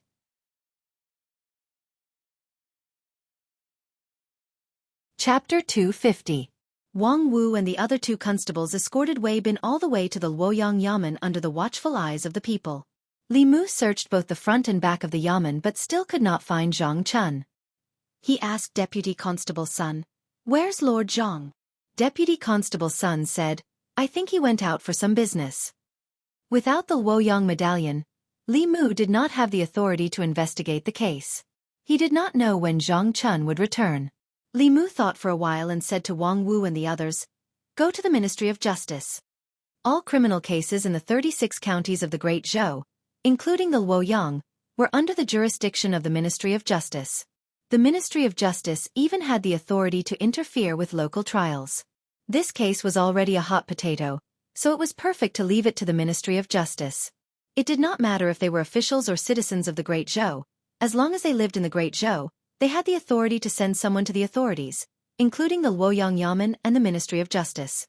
If the Ministry of Justice did not accept the case, Li Mu, as the censor, would have something to do in the next morning court. The Ministry of Justice. The director of the Ministry of Justice had just rested when a constable knocked on the door and walked in. he said with a bitter face. Sir, Li Mu is here again. The director of the Ministry of Justice's head buzzed.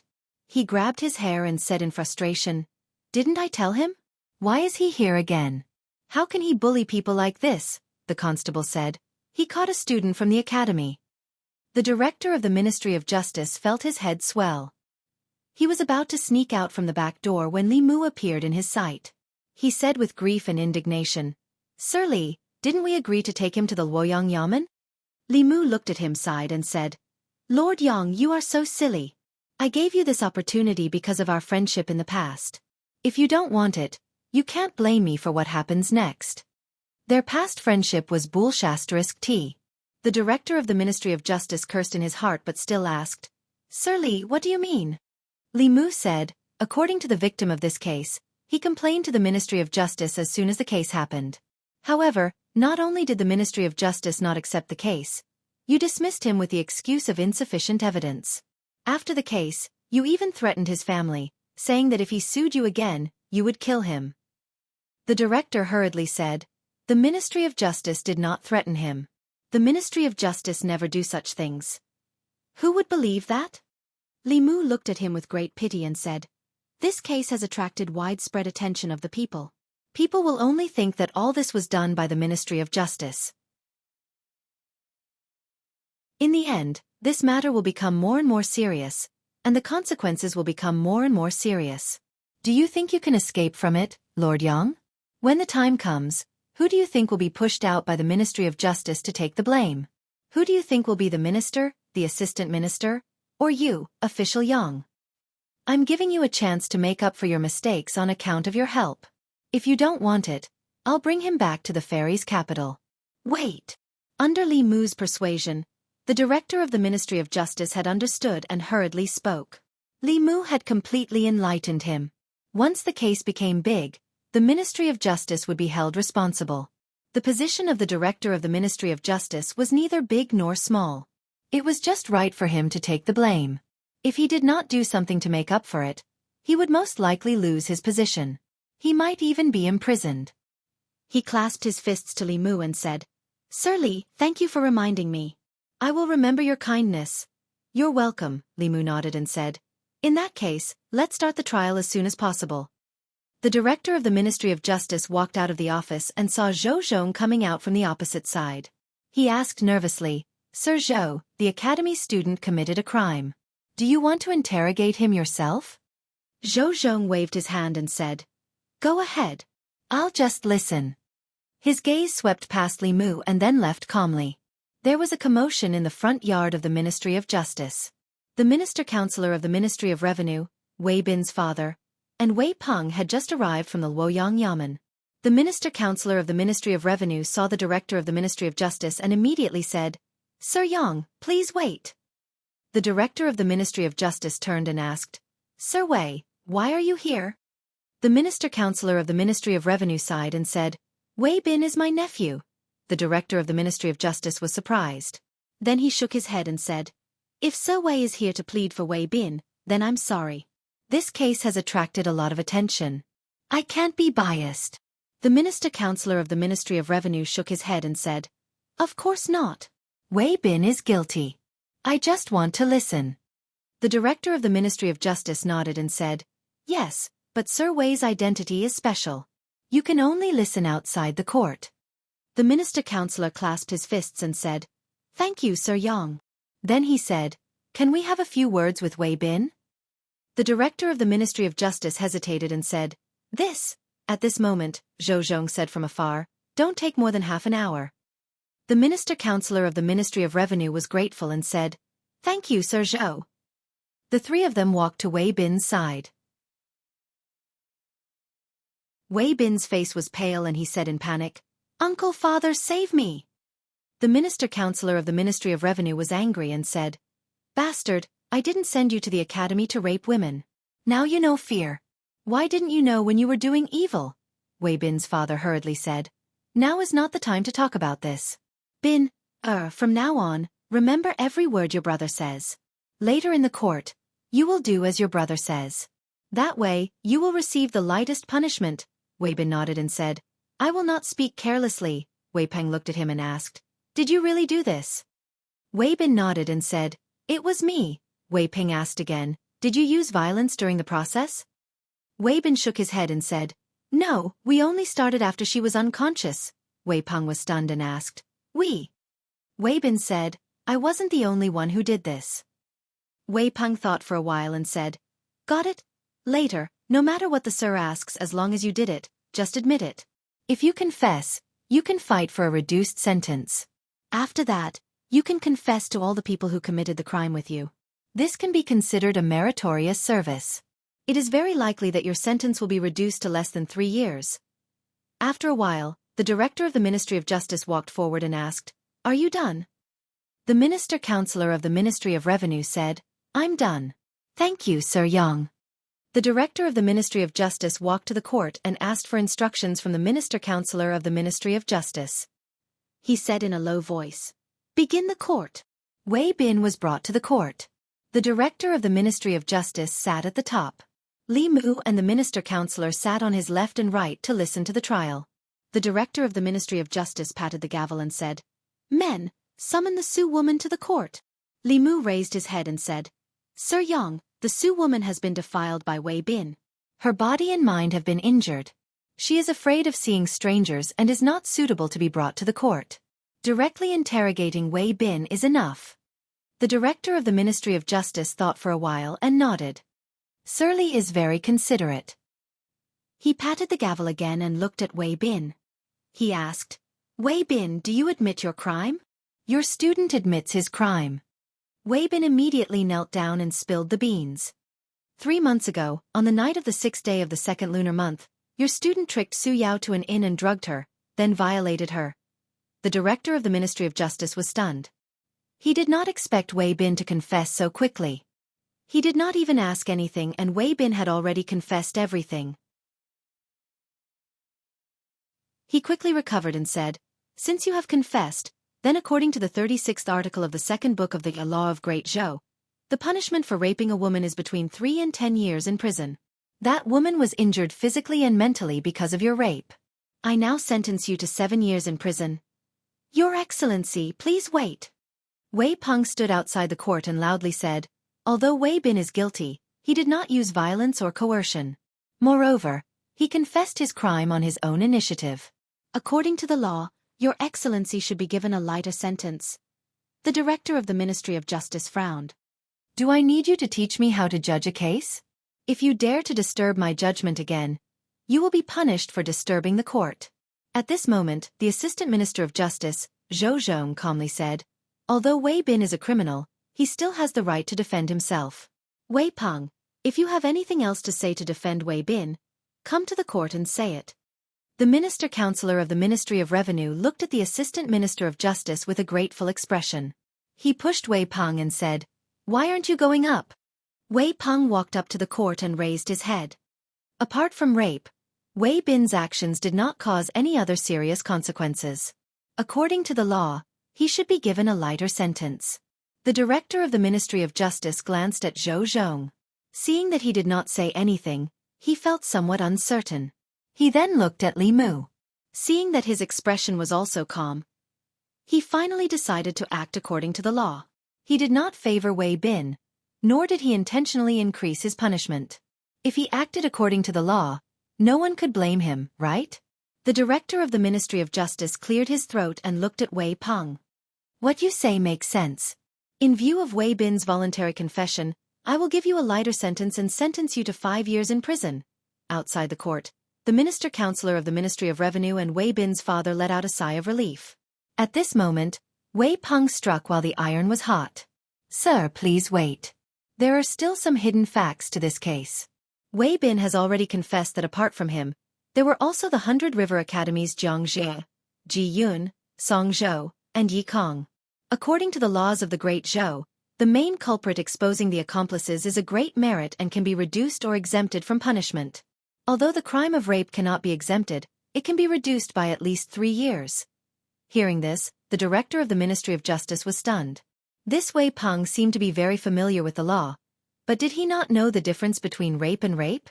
Rape of a woman was generally punished with 3 to 10 years in prison.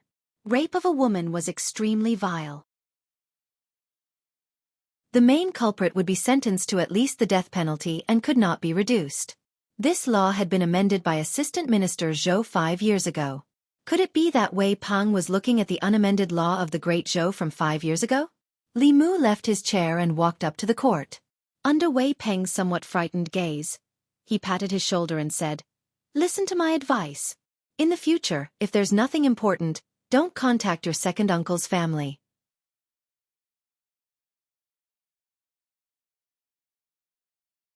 Chapter 251. Wei Peng looked at Li Mu in confusion, not knowing what was going on. The director of the Ministry of Justice came back to his senses and looked at Wei Bin again. He asked, "Are you saying that other than you, there was someone else who raped the girl that night? Did you gang rape her?" The sentence had been reduced from 7 years to 5 years. Wei Bin nodded repeatedly and said, "There was also Xianxia, Ji Yun, Song Zhou, and Yi Kong. There were 5 of us." The director of the Ministry of Justice rubbed his forehead and began to realize the seriousness of the matter. Gang rape with more than 2 people had already exceeded the limit of a 10-year sentence. Gang rape with 5 people was the worst type of crime. It was unpardonable, and there was no doubt that the main culprit would be sentenced to death. Even the important accomplices would not be able to escape death. It was nothing more than sentencing Wei Bin to death. Among all the death sentences, death by beheading was undoubtedly the lightest. Worse than death by beheading, there were also dismemberment by 5 horses, death by 1,000 cuts, and even torture against the soul. Just thinking about it made one shudder. Wei Bin was a member of the academy after all. He did not know what to do. He looked at the assistant director of the Ministry of Justice and gave him a questioning look. Zhou Zhong stood up and said, "Just sentence it as it should be." The director of the Ministry of Justice took a deep breath and looked at Wei Bin again. He asked, "Who came up with the idea of gang raping the girl?" Wei Bin said, "It was Xianxia." The director of the Ministry of Justice continued to ask, "Who tricked the girl into going to the inn?" Wei Bin said, "It was me. It was Ji Yun who drugged her." "Sir, I've already confessed. Can I not go to jail?" The director of the Ministry of Justice sighed and said, "You don't have to go to jail." Wei Bin's face lit up with ecstasy. "Really?" Wei Bin's father also looked happy. As an official, the director of the Ministry of Revenue instinctively felt that something was wrong. Wei Peng's face was full of disbelief. Once a woman was raped, there was no way to escape punishment. How could Wei Bin not have to go to jail? At this moment, the director of the Ministry of Justice continued, "According to the 36th article of the 2nd volume of the Law of Great Zhou, Wei Bin, Xianxia, and Ji Yun, as the main culprits of the gang rape case, are sentenced to death. The others ought to be sent back to the yamen for trial." Wei Bin was stunned for a moment, and the smile on his face froze. He suspected that he had heard wrongly. His sentence had clearly been reduced from 7 years to 5 years. How did it suddenly become a death sentence? Wei Bin's father rushed to the court and said in shock, "Lord, how could this be? You can't judge him like this. You can't judge him like this," Wei Peng cried out loudly. "My lord, this is against the law." The director of the Ministry of Justice ordered one of the bailiffs, "Show him the law of Great Zhou from our yamen." The bailiff left the court and soon came back with a thick book and handed it to Wei Peng. As soon as he held the book, Wei Peng felt that it was completely different from the law of Great Zhou that he had been reading these days. This book was slightly heavier and thicker than the ones he had been reading. The pages also looked like they needed to be updated. The pages of his law of Great Zhou were already yellowed. He skillfully flipped to the 2nd volume, and sure enough, he found an additional explanation after that law. Under the crime of rape, if there were 2 or more people taking turns, the punishment would be severe. If there were 5 or more people taking turns, the main offender and important accomplices would be executed at the very least. Wei Peng's body trembled, and the law of Great Zhou in his hand fell to the ground. All this time, he had been studying the outdated law, forgetting to eat and sleep. His face was filled with grief and indignation as he lamented, "Yang Xiu has wronged me." Li Mu returned to his position. At this point in the investigation, Wei Bin, Jianghu, and the other 2 could not escape death. Even if Wei Bin was willing to plead guilty, it could not change this fact. Whether he was willing to plead guilty or not, the Ministry of Justice could easily obtain the complete truth from him.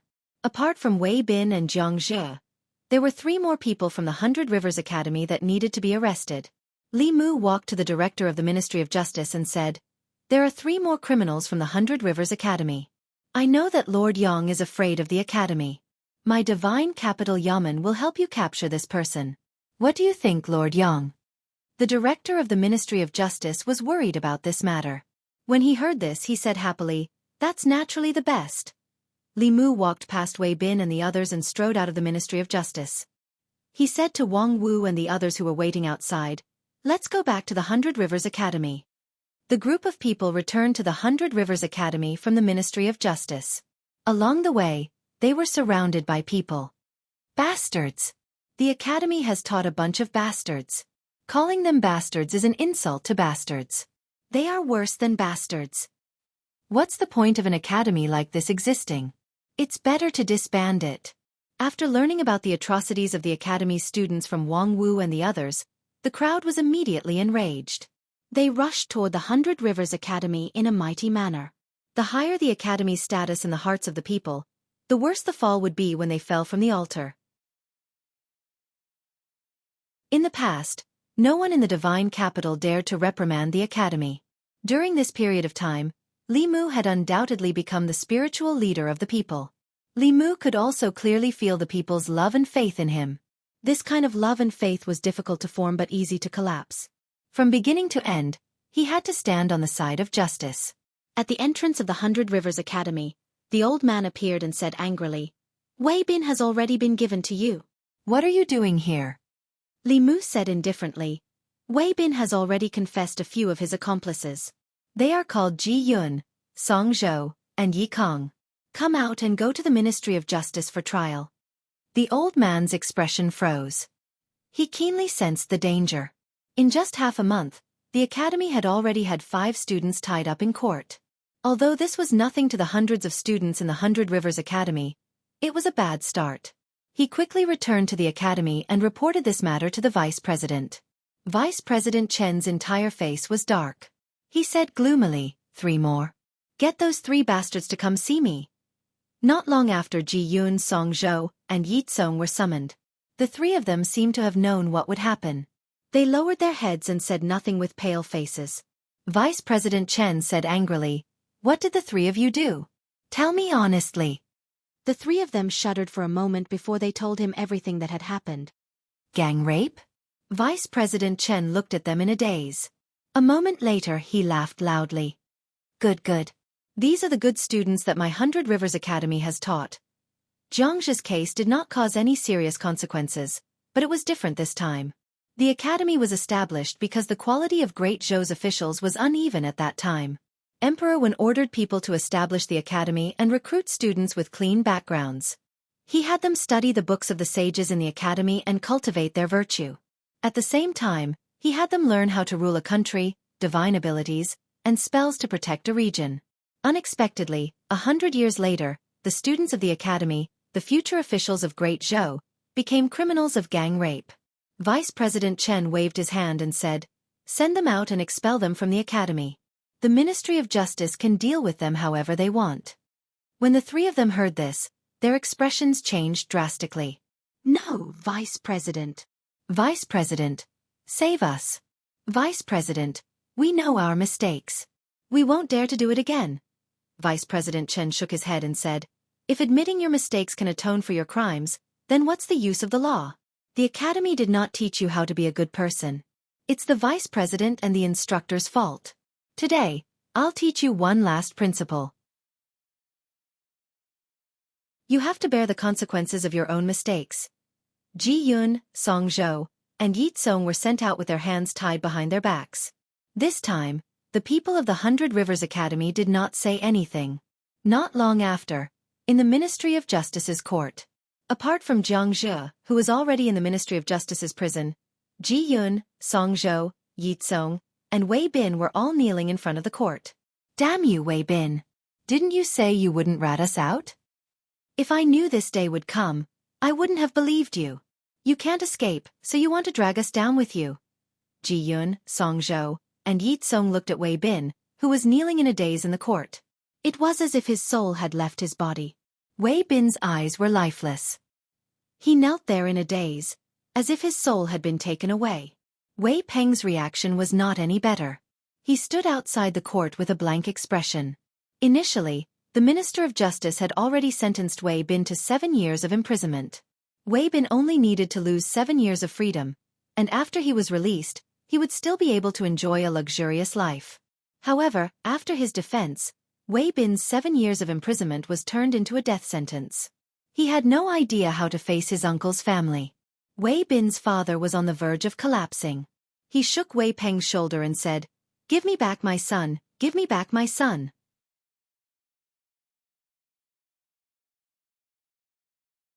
Chapter 252. Bang! The Minister-Counselor of the Ministry of Revenue knocked his brother unconscious and ordered his 2 attendants, "Take him back." Wei Peng looked at the Minister-Counselor of the Ministry of Revenue. His lips moved and he said with difficulty, "Father." The Minister-Counselor of the Ministry of Revenue shook his head and said, "This is his fate. It has nothing to do with you." Zhou Zhong walked out of the court and said to the Minister-Counselor of the Ministry of Revenue, "I have done my best." From the moment they stepped into the Ministry of Justice, the Assistant Minister of Justice, Zhou Zhong, had been making things easy for them. He had even made an exception and allowed Wei Peng to defend himself in court. The Minister-Counselor of the Ministry of Revenue clasped his fists and said, "I will remember Lord Zhou's kindness and will repay it in the future." Zhou Zhong looked at Wei Peng and a strange light flashed through his eyes. He said, "Minister-Counselor Wei's son is a promising talent. If he can enter the academy, his future achievements will be even greater than yours." The Minister-Counselor of the Ministry of Revenue had only recently discovered that his son, who he had thought was destined to not have any great achievements, had a keen sense of the law. However, at that moment his thoughts had changed. He said politely, "My son's talent is dull and was once rejected by the academy. But Wei Bin was chosen by the academy. Unfortunately, Sai, this may be the fate of the Wei family." Zhou Zhong only glanced at Wei Peng and said, "This copy of the law of the Great Zhou is for you." Wei Peng's expression was absent-minded. He mechanically raised his head to look at Zhou Zhong and murmured, "Thank you, Lord." In the court, the director of the Ministry of Justice had already asked about the ins and outs of the case. In this rape case, Wei Bin was undoubtedly the main culprit, and Jianghu and Ji Yun were important accomplices. According to the law, these 3 people would be executed. The other 2's crimes were lighter, but they could only keep their lives. They had to spend the rest of their lives in prison and do heavy labor. As students of the academy, they should have had the brightest future. In the future, they would have had a great chance, like him, to enter the court and wield power. Unfortunately, they had developed evil thoughts in their hearts and acted on them. More importantly, when they met Li Mu, their lives had taken an irreversible turn. He glanced at the 4 people kneeling in front of the hall and said, "Go to the prison and bring Xianxia here." Xianxia had been sentenced to 10 years in prison for attempted rape. He was still in the prison of the Ministry of Justice. After a few days, another crime he had committed had been dug up. Execution was the lightest punishment, and it would save a lot of food for the imperial court. The prison of the Ministry of Justice. Xianxia leaned against the wall, wearing a white prison uniform. His face was dirty, his hair was messy, and his expression was dull. He did not look as handsome as he did in the academy. After the attempted rape was exposed, not only was his reputation ruined, but he was also expelled from the academy. One day, he was still a high-spirited student of the academy. The next day, he became a prisoner of the Ministry of Justice. Even his cultivation had been crippled. Right now, he didn't have any magic power left in his body. His dantian was broken, so he couldn't cultivate again. Even in this dark prison, he couldn't stay for long. Other than having his freedom restricted, he still had to do heavy labor. He wanted to go out, he wanted to go back to the academy, and he wanted to enjoy all kinds of women. However, this was just an extravagant hope. His only hope was that after 10 years, when his imprisonment was over, even if he couldn't enter the imperial court as an official, he could rely on his family's wealth to resume his previous life. These days, he had been comforting himself with this thought. Suddenly, he heard footsteps. A jailer opened the door and said to Xianxia, "The Lord summons you. Come with us." Xianxia was stunned. He immediately jumped up and asked loudly, "Did the academy uphold justice for me? I don't have to go to prison anymore? The jailer nodded and said, No, you don't have to anymore. There was nothing to investigate about Wei Bin's case. He had confessed everything at the beginning. Later, the Ministry of Justice performed a soul search on them and completely confirmed their crimes. Wei Bin, Xianxia, and Ji Yun were sentenced to death because they were the main culprits and accomplices of serious crimes. The other two could forget about getting out in this lifetime. When the verdict was announced, countless people clapped their hands and cheered. Even the notorious Ministry of Justice was praised by the people, which was rare. Of course, the one who benefited the most was Li Mu. He was the one who redressed the grievances of the Su family's woman. He was also the one who brought Wang Wu and the others to the academy to arrest the people. The invisible psyche power in his body was so dense that it was almost tangible. It laid a solid foundation for his cultivation in the future. It was worth mentioning that Wei Peng, the son of the minister-counselor of the Ministry of Revenue, had changed his usual playboy ways. The story of him putting righteousness before family began to spread among the people. It was said that the Ministry of Justice's initial sentence for Wei Bin was 7 years in prison. Later, Wei Peng felt the misery of the Su family's woman. In the court of the Ministry of Justice, he defended Wei Bin with all his might. Finally, Wei Bin's sentence of 7 years in prison was changed to a death sentence. The prodigal had turned over a new leaf. Many people no longer harped on Wei Peng's past bullying of the people. They regarded him as a role model for playboys in Luoyang. Outside the east gate of Luoyang, the director of the Ministry of Justice grabbed a few sticks from the pot and threw them out. He said in a deep voice, "The time has come. Carry out the execution." The executioner raised his broadsword. With a flash, the heads of Wei Bin, Xianxia, and Ji Yun fell to the ground. Their souls scattered. Beside Li Mu, a woman with a dazed face looked at the 3 rolling heads. She suddenly burst into tears. She cried heartbrokenly. Shopkeeper Su hugged her. The man could not help but cry out as well. He comforted her. "My poor Yao Yao. It's okay. It's okay. The villains who harmed you are all dead. They're all dead." Seeing her cry so sadly, Li Mu was relieved. She was humiliated by Wei Bin and the others. Her mind was badly damaged and she had sealed her heart. No fulu or elixir could cure her. That was why Li Mu asked shopkeeper Su to bring her here to watch the execution. When she saw the 3 people being executed, the knot in her heart was untied. Shopkeeper Su pulled her to kneel on the ground and kowtowed 3 times. He said gratefully, "Constable Li, I can't repay your kindness. If you have any orders in the future, I'll do it even if I have to go through a mountain of swords or a sea of fire." The woman also cried, "Thank you, Constable Li, for upholding justice for me." Li Mu helped them up and said, "You're welcome. It's my duty. What do you plan to do next?" Shopkeeper Su said, "I want to send Yao Yao to her grandmother's house and let her rest for a few days." Li Mu thought about it and said, "That's fine." After all, Luoyang had left too many painful memories for her. A temporary change of environment would be good for her recovery. They did not have to worry about the revenge of the academy or the Wei family.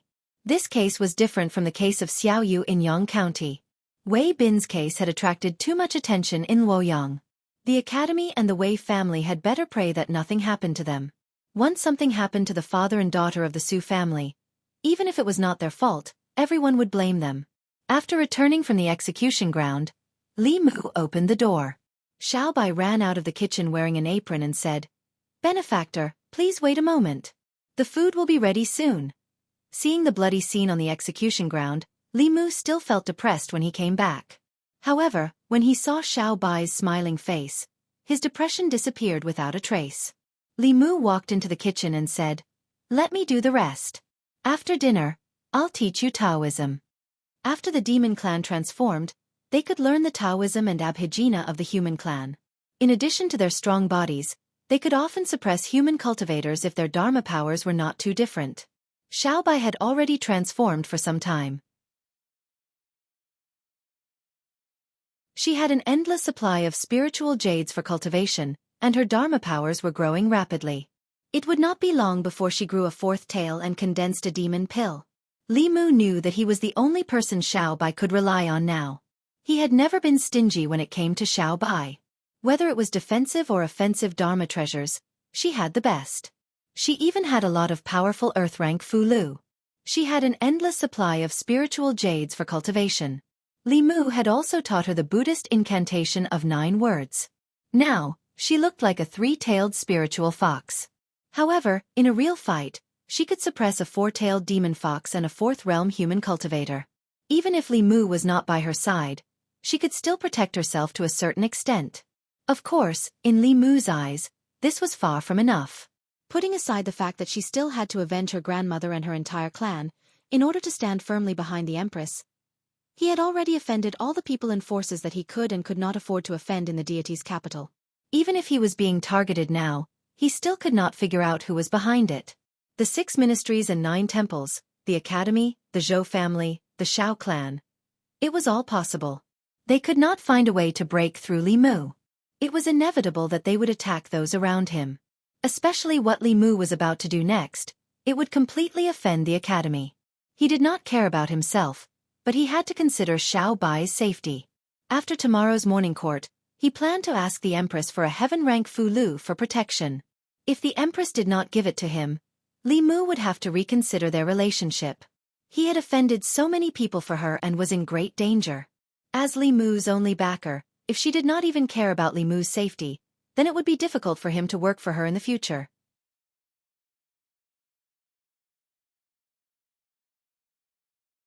Chapter 253. In the Ziwei Palace.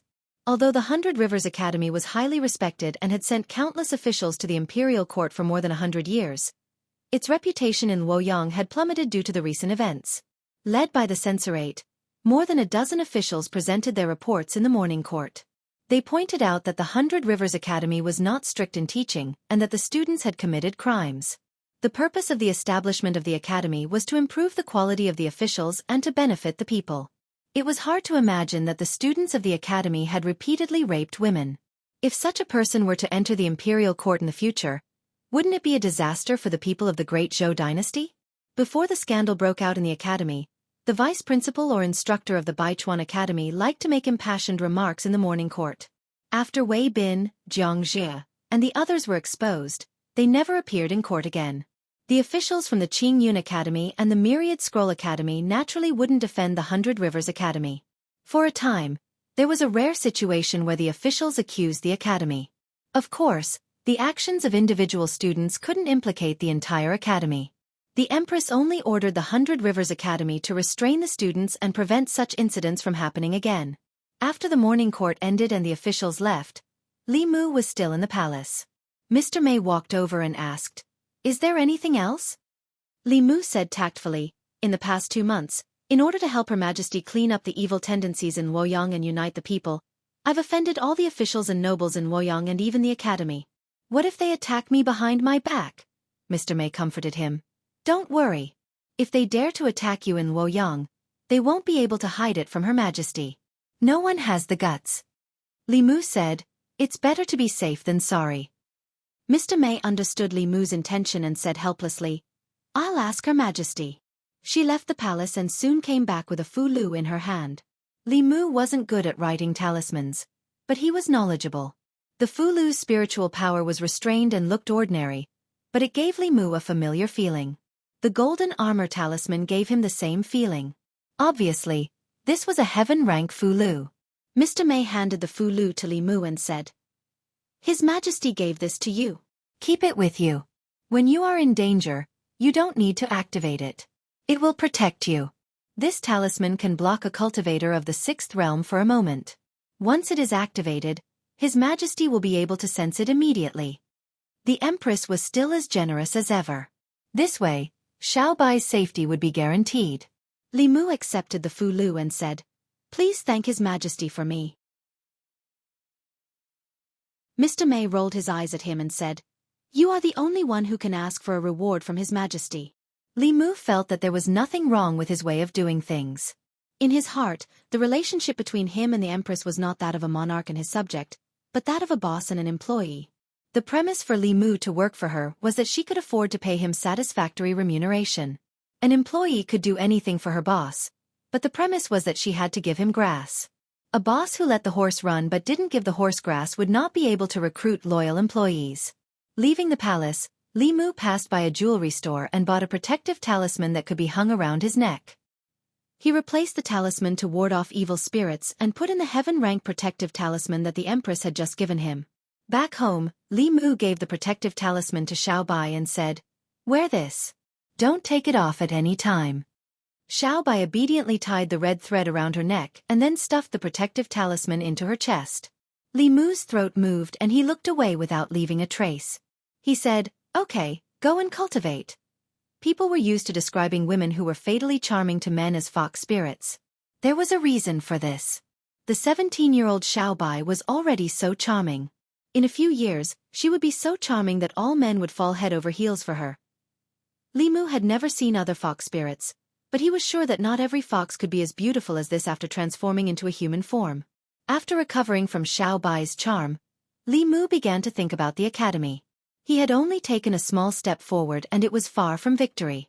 Every academy in Luoyang had more than 100 years of history. A few tainted students could not shake their foundation. If he wanted to change the academy's control of the imperial court, he had to find a good reason for the Empress. Baichuan Academy. In response to the recent crisis of the academy's trust, Vice Principal Chen gathered all the instructors of the academy and warned them seriously, "Restrain your students. If there is nothing important, do not leave the academy. If any of them commit crimes and tarnish the academy's reputation, no matter how big or small, they will all be expelled from the academy." All the instructors nodded and said yes. This crisis of the academy's reputation was the first since its establishment. If they were not careful, they would destroy the academy's century-old reputation. One of the instructors said, "Today in the imperial court, the officials from Clear Sky Academy and Myriad Scroll Academy slandered our Baichuan Academy. We cannot give them another chance." Another instructor snorted coldly. "What qualifications do they have to slander us? Apart from White Deer Academy, the students of Green Cloud Academy and Myriad Scroll Academy aren't any better than us. In my opinion, we should expose the dirty deeds of their academies and let everyone see." "Stupid."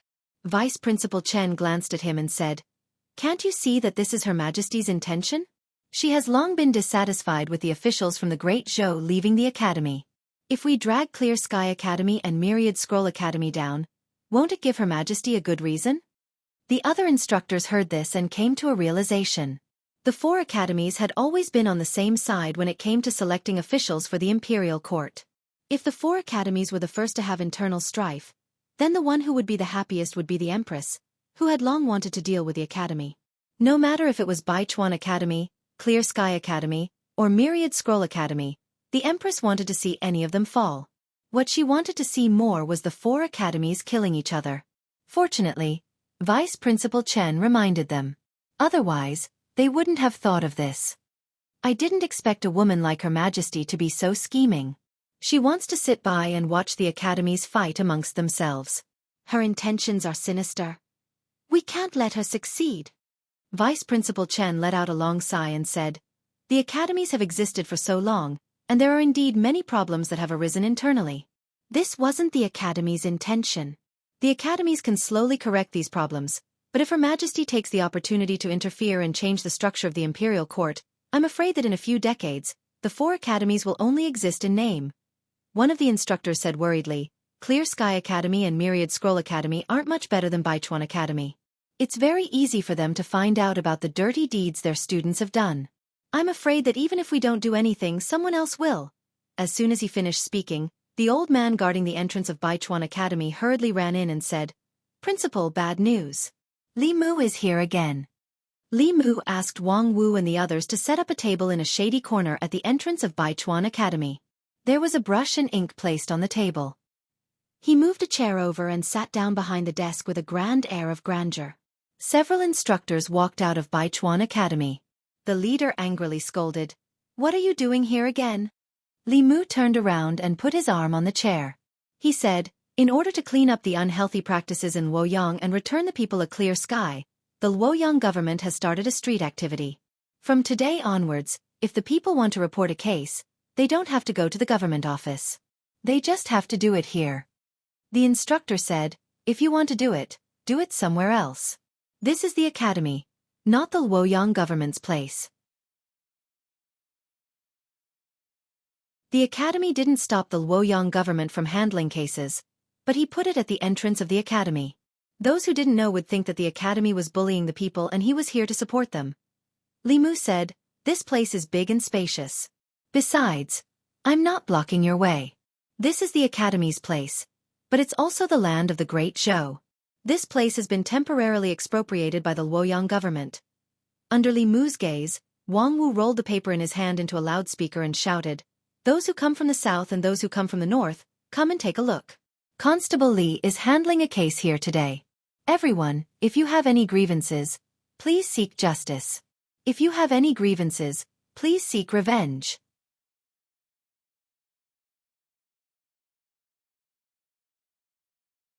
Chapter 254. The academy was not on the busiest main street of Luoyang. There were not many passers-by at the entrance.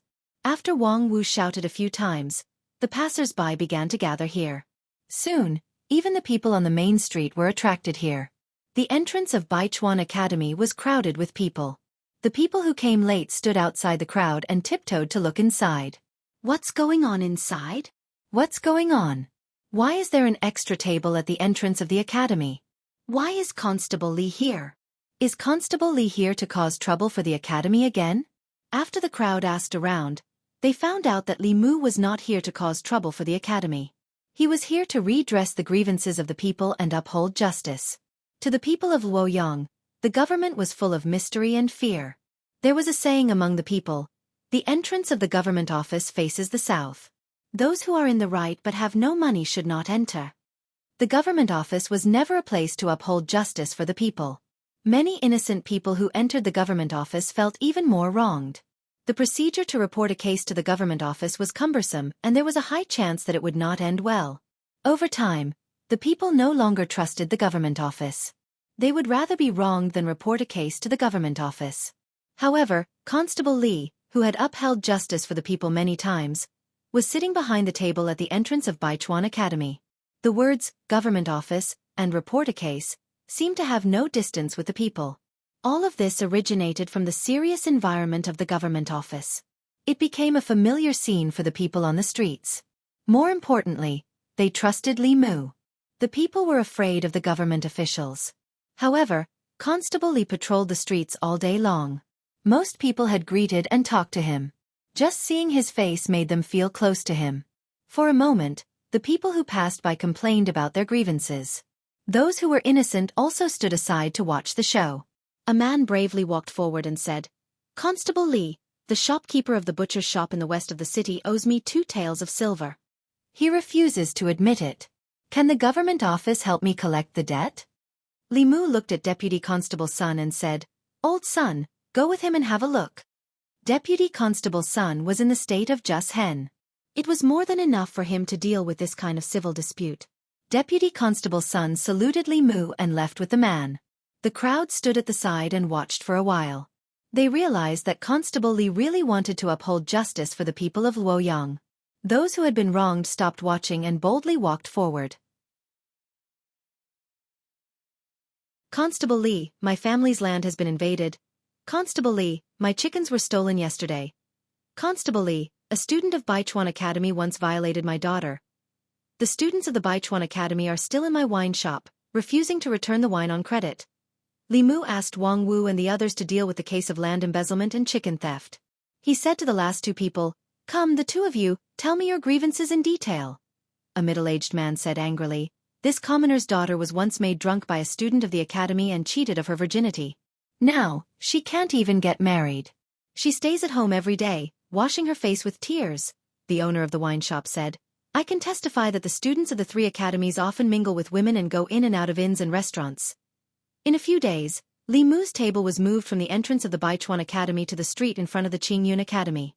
It was in the tea house opposite the Myriad Scroll Academy.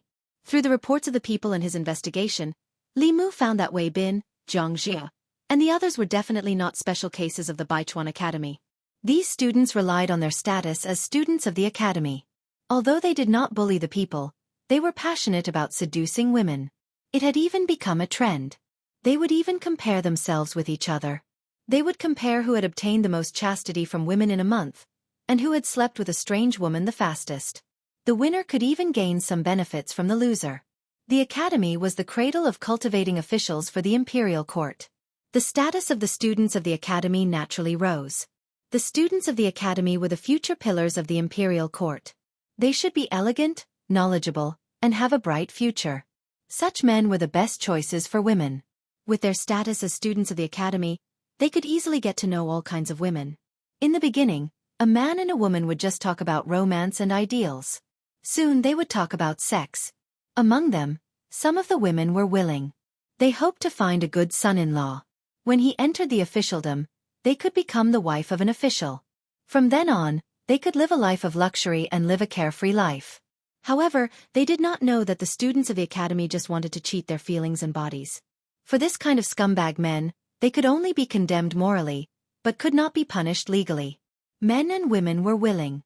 If they wanted to blame someone, they could only blame those women for not seeing the true colors of the scumbag men. They had to bear the consequences of their own decisions.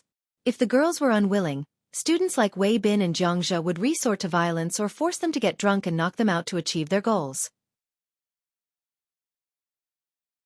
This kind of thing was not new to the students of the academy. Not all women would have sex with them in a short period of time. Some impatient people would resort to raping or drugging women to take their bodies. After the matter was exposed, many victims and their families did not dare to offend the academy and could only swallow their anger. For example, shopkeeper Su did not succeed in reporting the students of the academy to the Ministry of Justice. Instead, they were threatened. Li Mu had now gained the trust of the people of the divine capital. In just 3 days, he had received dozens of reports of the students of the academy raping women. Considering that some of the women's families were afraid of the academy and did not dare to stand up, the number would only be higher. This involved not only the 100 Rivers Academy, but also the Azure Cloud Academy and the Myriad Scroll Academy. Only the White Deer Academy did not have such a case because of its closed management and strict requirements for its students. How was this an academy that nurtured talents for the imperial court? It was clearly a cradle for rapists. Even if the number of students was less than 1/10 of the total number of students in the academy and could not represent the entire academy, it was still shocking that 1 out of every 10 students had a record of raping women. It was hard to imagine, if such a person became an official in the future, what would his governance be like? Li Mu also did not know how many such talents the 3 academies had sent to the imperial court over the years. No wonder there would be officials like the magistrate of Yang County. The 3 academies were so ridiculous. Perhaps there were more than one Yang County in the hundreds of counties in the Great Zhou dynasty, and more than one Yang County in the hundreds of counties. Crepe Myrtle Hall. The morning assembly had just begun when a figure stood out from the corner and bowed. "Your Majesty, I have a memorial." The Empress's voice came from behind the curtain. "What is it, Minister Li?" Li Mu asked Shangguan Li to hand over a memorial and said in a deep voice, "I recently found out that dozens of students from the 100 Rivers Academy, Azure Cloud Academy, and Myriad Scroll Academy have raped nearly 100 women in half a year. It is shocking. I don't know if the existence of these academies is to nurture talents for the imperial court or to nurture criminals for the Great Zhou." After a while, the Empress asked the young female official to hand over the memorial and said, "Everyone, please take a look." In the Ziwei Palace, Li Mu's memorial began to be read from the front to the back. All the officials who had read the memorial were silent. Behind the curtains, the Empress held a piece of paper that was sandwiched between the memorials. Her dignified voice was cold as it rang in the ears of the officials. "This is the pillar of the imperial court that the academy mentioned, and this is the future official of the Great Zhou dynasty. I finally understand that the problem of the Great Zhou dynasty is not the demon race, nor the ghost region, but the academy and the imperial court. The officials of the Great Zhou dynasty are all from the academy. If the academy is rotten, the Great Zhou dynasty will be rotten. If the academy is rotten, the people of the 36 counties will no longer trust the imperial court."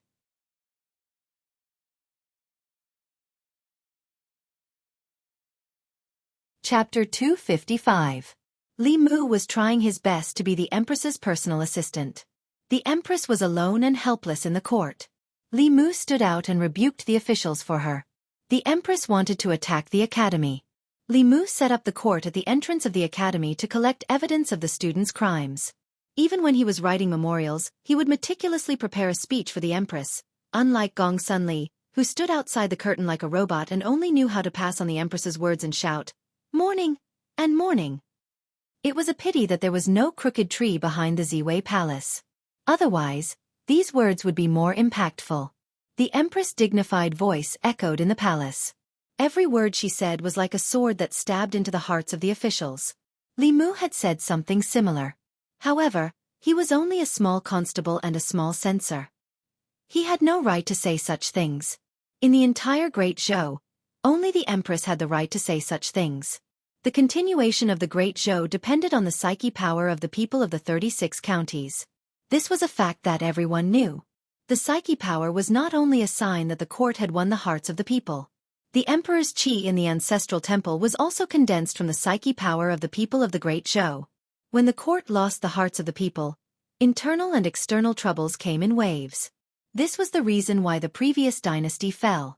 Even the important officials of the old and new parties fell into deep thought. Whether the Shao or the Zhou family would take the throne of the Great Zhou was an irreconcilable conflict between them. However, neither the Shao nor the Zhou family was willing to take over a broken country. If the Great Zhou fell, what was the point of fighting over it? If the academy grew, it would not be good for the stability of the imperial power. Although they all wanted to borrow the power of the academy, they did not want the academy to suppress the imperial power. They did not want the Great Zhou to be destroyed by the academy. Before Li Mu revealed these things, they did not realize that there was such a serious problem in the academy. Today's morning court ended in an extremely quiet atmosphere. The Empress did not continue the reform of the official selection system.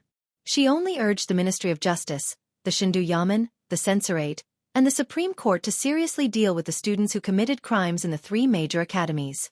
Everyone knew that this was just the calm before the storm. After the students of the academy were dealt with, it was the academy's turn. After the morning court session, Li Mu was about to leave the palace, but Mr. Mei stopped him and whispered, "His Majesty summons you." Li Mu followed Mr. Mei to a garden in the back palace. There were hundreds of flowers in the garden. Many of the flowers that were not in season were blooming at the same time. A figure stood in front of them. She was wearing an imperial robe and a crown. However, her back was facing Li Mu. Li Mu could not see her face. Li Mu could only see a back view, but this back view looked very familiar. Based on his experience in observing women, he could infer that Her Majesty the Empress should be quite beautiful just by looking at her back. Many thoughts flashed through his mind in an instant. Li Mu stood in the distance and bowed. "Your subject pays his respects to Your Majesty," the Empress said slowly. No need for formalities. Her voice was very calm and soothing. Her tone alone could not guess her thoughts. She turned her back to Li Mu and seemed to be admiring the flowers. After a long time, she spoke again. With her back to Li Mu, she asked again, "I want to build another academy outside the 4 academies. What do you think?" Li Mu shook his head and said, "I don't think so." Gong Sun Li frowned. Mr. Mei kept winking at Li Mu, but Li Mu pretended not to see it. He positioned himself as a counselor, not a lackey.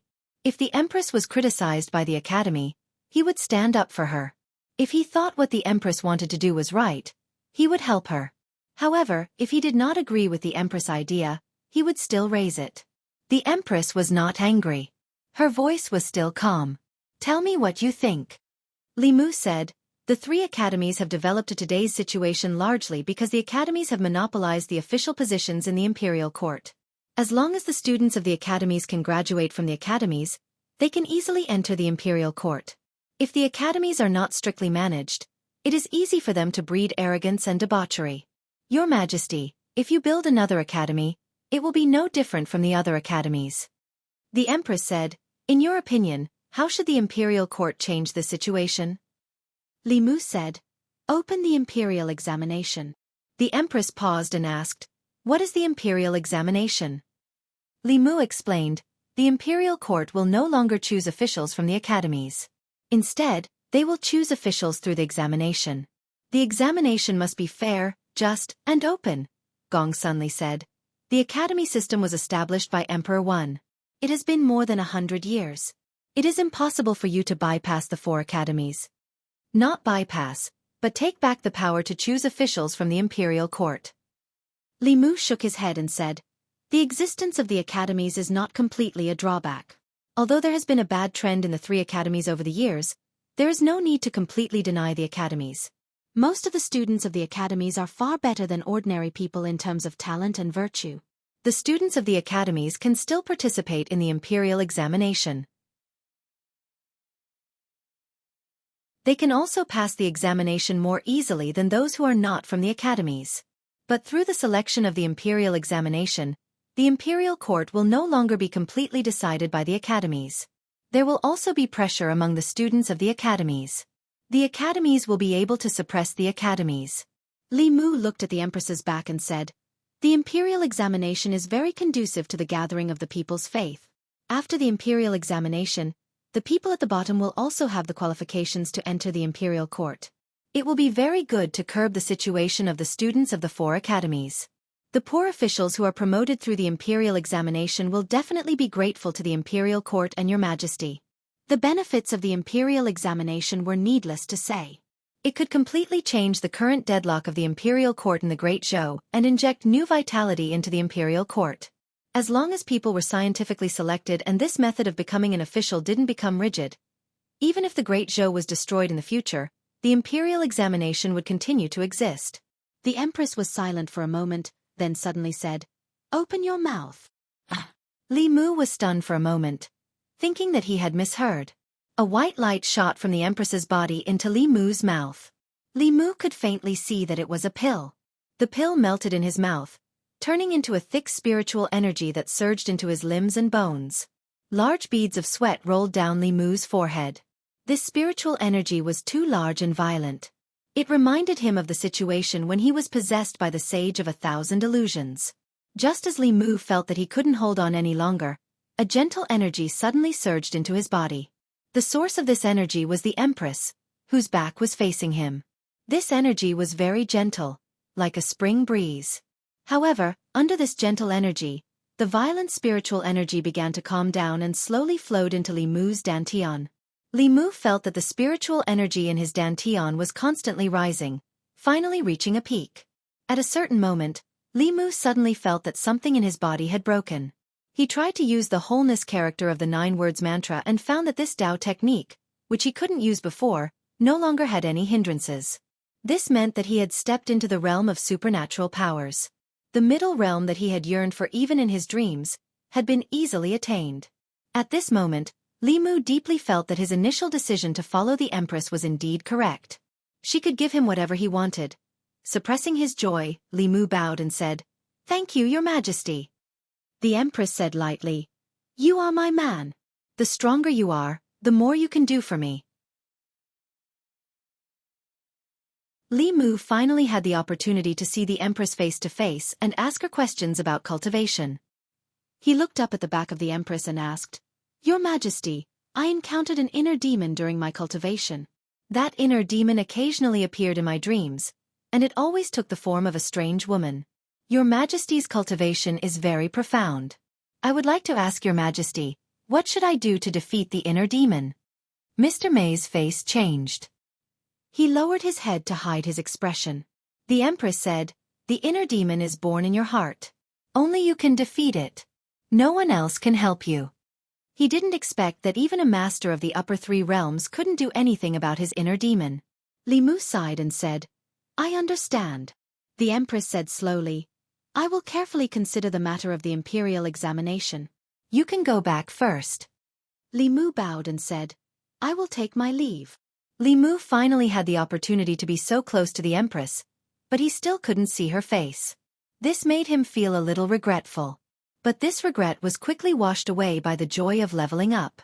Li Mu happily returned to the yamen and saw Wang Wu and the others gathered together. Their heads were facing in and their butts were facing out. He didn't know what they were doing sneakily. Li Mu coughed. They immediately stood up straight and said, "Boss." Li Mu looked at them and asked, "What are you looking at?" Wang Wu put one hand behind his back and said, "Nothing." Li Mu stretched out his hand and said, "Give it to me." Wang Wu sighed and put a booklet in Li Mu's hand. Li Mu looked at the booklet in his hand and saw the words, "100 Beauties of Shan Du," written on it. Li Mu put the booklet in his sleeve and went back to his room. He looked at it with interest and said, You're not allowed to look at these things when you're in the yamen. I'll confiscate it. He originally thought that it was a restricted booklet, but after opening it, he found that the women in it were all wearing clothes. He flipped to the front page and read the introduction of the booklet. He learned that it was an atlas of Chengdu drawn by an artist in Chengdu. It included more than 100 beautiful women in Chengdu. Li Mu casually flipped through a few pages, and a face that made him yearn for day and night came into view. It was a young girl. She was only 16 or 17 years old. Her face was 80 to 90% similar to Lu Hanyan. At the bottom left of the portrait, there was a note. Lu Hanyan, musician of Miaoyin Street. Her zither skills were the best in Chengdu. Clearly, this was her when she was a young girl. This painting was at least 5 or 6 years ago. Li Mu had never seen her at this time. Li Mu stared at the portrait of her when she was a young girl for a long time. The yearning in his heart deepened. He was about to close the booklet when he accidentally glanced at the portrait of a woman on the next page. Seeing the woman's face, Li Mu's body shook. This woman was exactly the same as the woman he often dreamed of.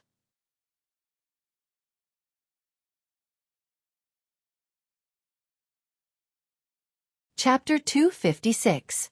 Li Mu looked at the woman in the album carefully and confirmed that she looked very similar to his inner demon. Although the woman in the painting was younger, there was no doubt that this was a portrait of her from a few years ago, just like Lu Hanyan's portrait. Li Mu thought that his inner demon was a figment of his imagination. He didn't expect to find the original in reality. He looked at the bottom left corner of the portrait and found the woman's information. There were 2 lines of words at the bottom left corner of the portrait. Zhou Yi, eldest daughter of Minister Zhou Jing, now the crown princess. She has an extraordinary appearance and outstanding cultivation talent. It is said that the crown prince doesn't like her. She has been married for 2 years and is still a virgin. Li Mu stood there in a daze, his mind blank. This was the first time he heard the name Zhou Yi. But wasn't the daughter of Minister Zhou Jing, the former crown princess, the current empress? This album looked quite old. It was at least 5 years ago. At that time, the empress was still the crown princess, and the artist didn't have to be so secretive. But even 5 years ago, this kind of thing should be discussed in private in a small circle. It couldn't be brought out in public. Of course, this wasn't important to Li Mu. The important thing was, how could his inner demon be Her Majesty the Empress? This couldn't be a coincidence. There was no such coincidence in the world. He had never seen the Empress's true face. How could he imagine her in his dream? The only possibility was that the woman in his dream wasn't some inner demon. She was the Empress herself. With her level 7 cultivation, she could easily use the dream transference technique to invade Li Mu's dream. But why did she invade Li Mu's dream? Why did she ravage him in his dream? Li Mu thought about it carefully, and soon remembered that every time the Empress appeared in his dreams and brutally ravaged him, it was when he was gossiping about the Empress. For example, whether she was still a virgin, whether she didn't get along with the former crown prince. He was so gossipy during the day, and he would be beaten up in his dream at night. No wonder Mr. May's expression was so strange when he saw the image of the woman in his dream. No wonder when the Empress summoned him, her back was facing him. When he saw the picture album, all the mysteries in Li Mu's heart were solved. It's fake. It was all fake. Her Majesty the Empress being magnanimous and magnanimous was all a lie. On the surface, she didn't seem to care about anything, but in fact, she had already thought about how to take revenge tonight. What made Li Mu even more unimaginable was how she knew that he was gossiping about her. Although transcending realm powerhouses possessed remarkable abilities, they didn't have clairvoyant eyes and ears. They didn't have the ability to know everything under the heavens without leaving their homes. No matter what, the mystery that had troubled him for many days was finally solved. At this moment, Li Mu didn't know whether to be happy or worried. He did not give birth to an inner demon. This was naturally a joyous matter, but the truth was even more terrifying than the birth of an inner demon. Li Mu closed the album. After calming himself down, he carefully analyzed the situation. If the Empress really wanted to blame him, she could casually find a reason to make Li Mu suffer. However, she only beat him up in his dream. In reality, she doted on Li Mu in every possible way. She gave him magic weapons, spiritual jades, tributes, and even personally helped Li Mu break through the realm. This showed that she didn't intend to pursue the matter. This made Li Mu comfort himself, but at the same time, he felt that it was difficult to adapt. The Empress gave him the feeling that she was powerful and majestic. What she showed in front of the ministers and Li Mu was indeed such an image. No one knew that the Empress had another face that would reveal itself at night. At this time, Wang Wu slipped in from outside and said, "Boss, I know I was wrong. I won't be lazy in the future. Can you return that book to me? It took me a lot of effort to find it." Li Mu glanced at him and asked, "What book?" Wang Wu looked at the album on the table. He knew that although it was close at hand, it no longer belonged to him. He shook his head and said sadly, "It's nothing. I'm going down." After taking 2 steps, he turned back and reminded him again, "Boss, you can read this book by yourself. Don't spread it out. This thing was banned back then, and now it contains disrespectful content. You can't let anyone know about it." The great disrespect was naturally referring to the portrait of the Empress. Now she was no longer the daughter of the Zhou family, nor was she the crown princess. According to the law, she should be beheaded for privately drawing a portrait of the emperor. Perhaps the person who drew this portrait would never have imagined that the crown princess would become the future empress. Otherwise, he would not dare to gossip about her in the book. Zhou Yi, the name sounds good. After becoming the empress, no one dared to mention her original name. Although Li Mu was determined to be the empress's bodyguard, this was the first time he heard her name. Li Mu did not dare to look at the empress again. He looked at the portrait and thought about Lu Hanyan for a while. Then he put away the album and sat cross-legged on the bed. Now, with the help of the Empress, he had successfully advanced to the Abhijna level and stepped into the middle 3 realms of cultivation. The middle 3 realms were a watershed for cultivators. Cultivators in the immortal realm could only use some small spells that borrowed wind and fog. Once they stepped into the Abhijna level, they could come into contact with the truly mysterious world of cultivation. Walking on water and sitting on fire, entering the water to control the wind, swallowing knives and spitting flames, moving in the opposite direction, gathering beasts and regulating birds, and using great strength to restrict. After stepping into the Abhijna level, the number of Abhijna spells a cultivator could use would greatly increase, and they would all have a certain amount of power. This was the origin of the 4th realm of Taoism. At the 5th realm, creation, the number of Abhijna spells one could use would increase, and their power would also be stronger. They could use the 5 elements escape technique, immobilization, and so on. Abhijna spells at this stage already had the power of creation. And at Dongxian, they could carry mountains and restrict rivers, move scenery and take the moon, pinch fingers to calculate, see the secrets of the heavens, and predict the future. As for the upper 3 realms, they were even stronger.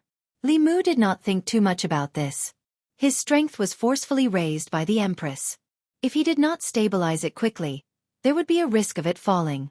Although the taste of being forcefully raised was painful, if the Empress could give him this from time to time, the creation was just around the corner.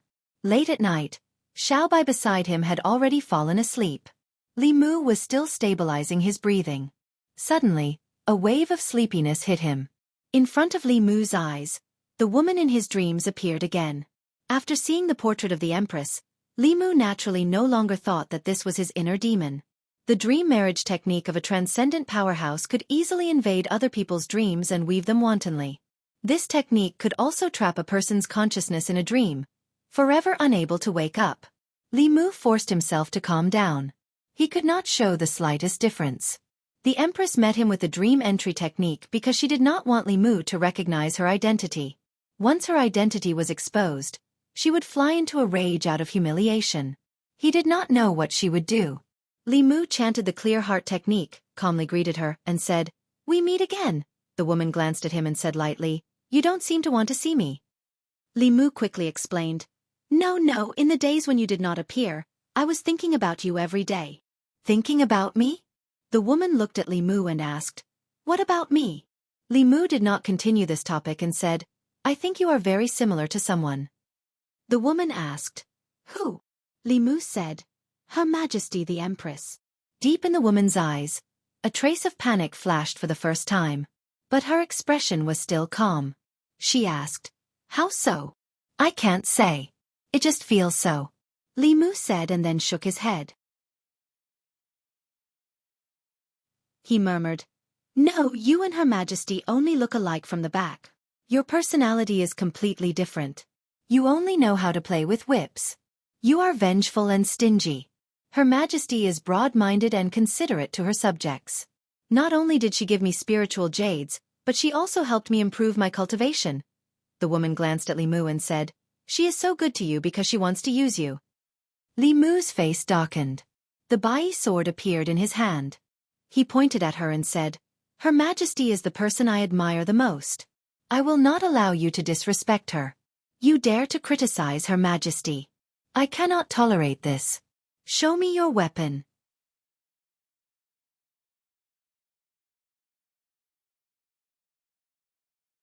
Chapter 257. Even though Li Mu was always on the edge of danger, he still managed to get through the night safely. This was all thanks to his superb acting skills that he had trained. Li Mu didn't know why the Empress always appeared in his dreams, but no matter what, he would just praise her. No matter how narrow-minded the Empress was, she wouldn't be jealous of herself. He finally understood that trouble came from careless talk. No wonder Mr. May kept reminding him to be respectful to the Empress. It seemed that she already knew everything back then. Thinking about how she acted when she saw his inner demon, it wasn't that strange anymore. Recalling the past with the woman in his dreams, Li Mu was almost certain that the Empress wouldn't do anything to him. And he didn't have to worry about being disturbed by his inner demon. He could finally relax.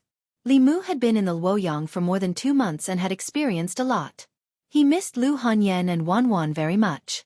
He planned to go back to the northern region after the matters at the academy were settled. He left with the White Demon King without saying goodbye. He wondered how He was doing at the Bay of Clearwater. When he arrived at the Luoyang government, he happened to see Wang Wu putting a young man who looked like a student in jail. The Empress ordered all the government offices in the Luoyang government to investigate the cases involving the students of the 3 academies. Other than the Luoyang government, the Ministry of Justice, the Supreme Court, and the Censorate also started to investigate these cases. The people of the Luoyang government who were wronged could go to these government offices themselves. Since the Empress had given the order, no government office dared to bend the law. If they were found out, the entire government office would be implicated. In the eyes of the people, the Luoyang government was fairer than any other government office in the Luoyang government. Some of the people who didn't dare to go public with their grievances gradually started to go to the Luoyang government. Zhang Chun finished dealing with a case and sighed. "What's wrong with the students nowadays? When we were studying at the academy, the teachers were very strict with us. Those who didn't behave well would be kicked out of the academy. It's only been 20 years, and the academy has become a place to hide evil." Emperor Wen had a good intention in establishing the academy. Since the establishment of the academy, it had been held in high esteem by the people for more than 100 years. Although officials from different academies had formed cliques 100 years ago, where there were people, there would be disputes. Even without the 4 academies, it was inevitable for officials to form cliques in any era. At that time, the quality of the academy's students was much higher than now. The atmosphere in the academy had changed and worsened since the time of the former emperor. More than 100 years ago, when Emperor Wen was on the throne, he contributed decades of peace to the Great Zhou. The subsequent emperors were not as wise as Emperor Wen, but they were able to enjoy the fruits of Emperor Wen's rule. As long as they followed the rules and were a ruler that protected what was achieved, they would be meritorious. However, during the reign of the previous emperor, in order to prove that he was different from the previous emperors, the previous emperor implemented many government decrees. For example, the establishment of the silver law of guilt substitution, and the continuous increase of privileges for the Shao royal family. All of these caused many unstable factors to appear in the Great Zhou court. Within the imperial court, officials represented different interest groups.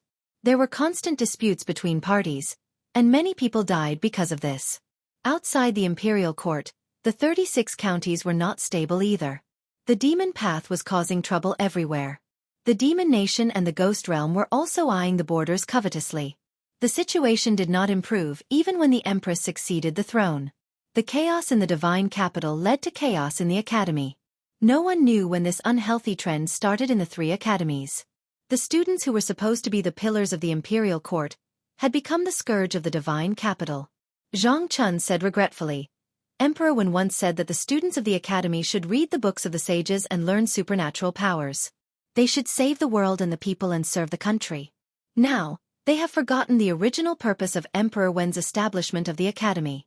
They have forgotten why they study. 100 Rivers Academy. Vice President Chen saw another student being taken away by the yamen and asked, "How many is this?" An instructor shook his head and said, "The 16th. It is said that the Divine Capital Yamen, Ministry of Justice, Censorate, and Supreme Court have taken away more than 20 students from the Myriad Scrolls Academy, and more than 10 from the Qingyun Academy." Another instructor sighed and said, "We didn't know about this. It's good that these students have left the academy, lest they do something worse in the future and tarnish the academy's reputation." Vice President Chen said, "It's not about the academy's reputation anymore. According to the officials at the West Desk of the Secretariat, His Majesty has decided to change the selection system of the Great Zhou Court and start the imperial examination." An instructor asked in confusion, "What's the imperial examination?" Vice President Chen said, "His Majesty wants to select different subjects. From now on, all the officials of the imperial court will not be selected from the academy.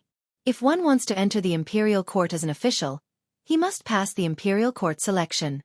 Even the students of the academy are no exception." The reason why the academy was called the academy was because the officials of the Great Zhou dynasty all came from the academy. For more than 100 years, they had provided the academy with an endless stream of vitality and vitality. If this vitality and vitality were to be cut off, the academy would not be far from extinction. If Emperor Wan was the beginning of the academy's era, then the Empress was the end of the academy's era. At this moment, a powerful aura suddenly rose from the academy. An old man with a head full of white hair appeared in the crowd. He glanced at the crowd and snorted coldly. "I've only been in seclusion for half a year, and the academy is already in such a mess because of you. Elder Huang has come out of seclusion. Welcome, Elder Huang." When the crowd saw the old man, they all bowed. In the academy, other than the president who was in seclusion all year round, Elder Huang had the highest status. They were both vice presidents, but even Vice President Chen had to greet him as a junior. Not only was Elder Huang's cultivation high, but he had also been in Dongxian for decades. He had taught countless important officials and made great contributions to the Great Zhou. He was the soul of the Baichuan Academy. The white-haired old man snorted coldly and said, "The imperial court can punish the mistakes of the academy's students. The academy can also correct the evil practices of the academy. She's just using this as a pretext to make a fuss. She wants to monopolize the power and cultivate her trusted subordinates. She wants to firmly control the imperial court in her hands. The 4 great academies will not tolerate such a thing." During the morning court, Li Mu was surprised to find a chair in front of the officials. A white-haired old man was sitting on the chair. Those who could sit in the crepe myrtle hall were naturally not ordinary people. He learned from the discussions of the officials that this old man seemed to be a vice president of the Baichuan Academy. He was very senior and had been given the right to sit in the imperial court when the previous emperor was still on the throne. Because of those scandals, the people from the academy had not appeared in the morning court several times. Today was the first time they had appeared. The old man sat there with a straight face. Even the atmosphere in the imperial court was much more solemn. Today's morning court was mainly about the imperial court holding the imperial examination and selecting talents to replace the previous situation where the academy monopolized the imperial court. This method was undoubtedly completely abolishing the old system. When the Empress proposed it, it did not arouse any discussion among the officials. Only a few officials from the censorate responded. Because for most of the people standing in the imperial court, this was contrary to their interests. The officials in the imperial court were said to be from the academy, but in the final analysis, the students of the academy were the children of the Great Zhou's powerful families. They sent their children to the academy, and after a few years, they could enter the imperial court as officials. This way, the status and power of their families would be passed down from generation to generation. Once the imperial court did not directly select officials from the academy, they would lose this privilege. In the past, they only had to compete with other powerful families. If the imperial court did not limit the selection of officials by birth, they would have to compete with all the talents in the 36 counties of the Great Zhou for a limited number of official positions. In this way, unless their families could continuously produce outstanding talents, the decline of their families was a foregone conclusion. No one was willing to accept this reality. Every time the Empress was isolated by the officials, Li Mu knew that it was time for him to stand up. He had already offended all the factions in the imperial court, and did not mind offending them again. He stood up and said, "I believe that the talents of the great Zhou are not limited to the 4 academies. The imperial examination will allow the imperial court to discover more talents from the common people, break the academy's monopoly on officials, and curb the academy's unhealthy practices." "Who are you? How dare you talk nonsense about the academy?"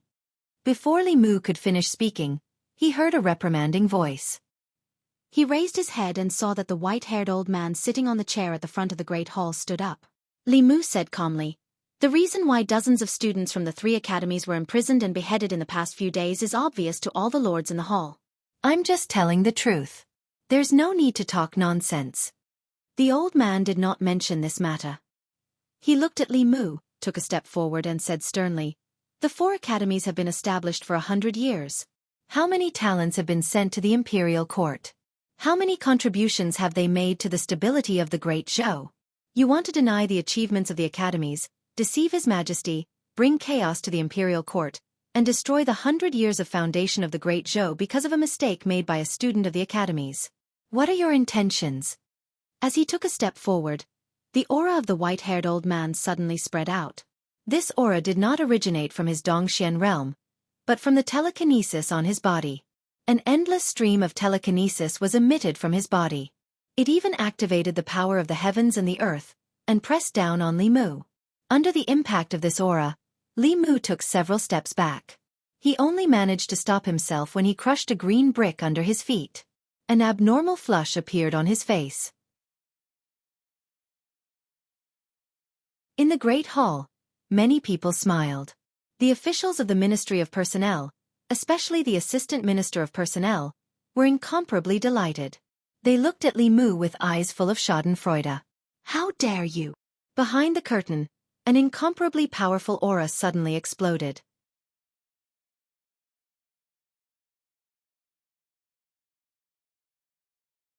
Chapter 258.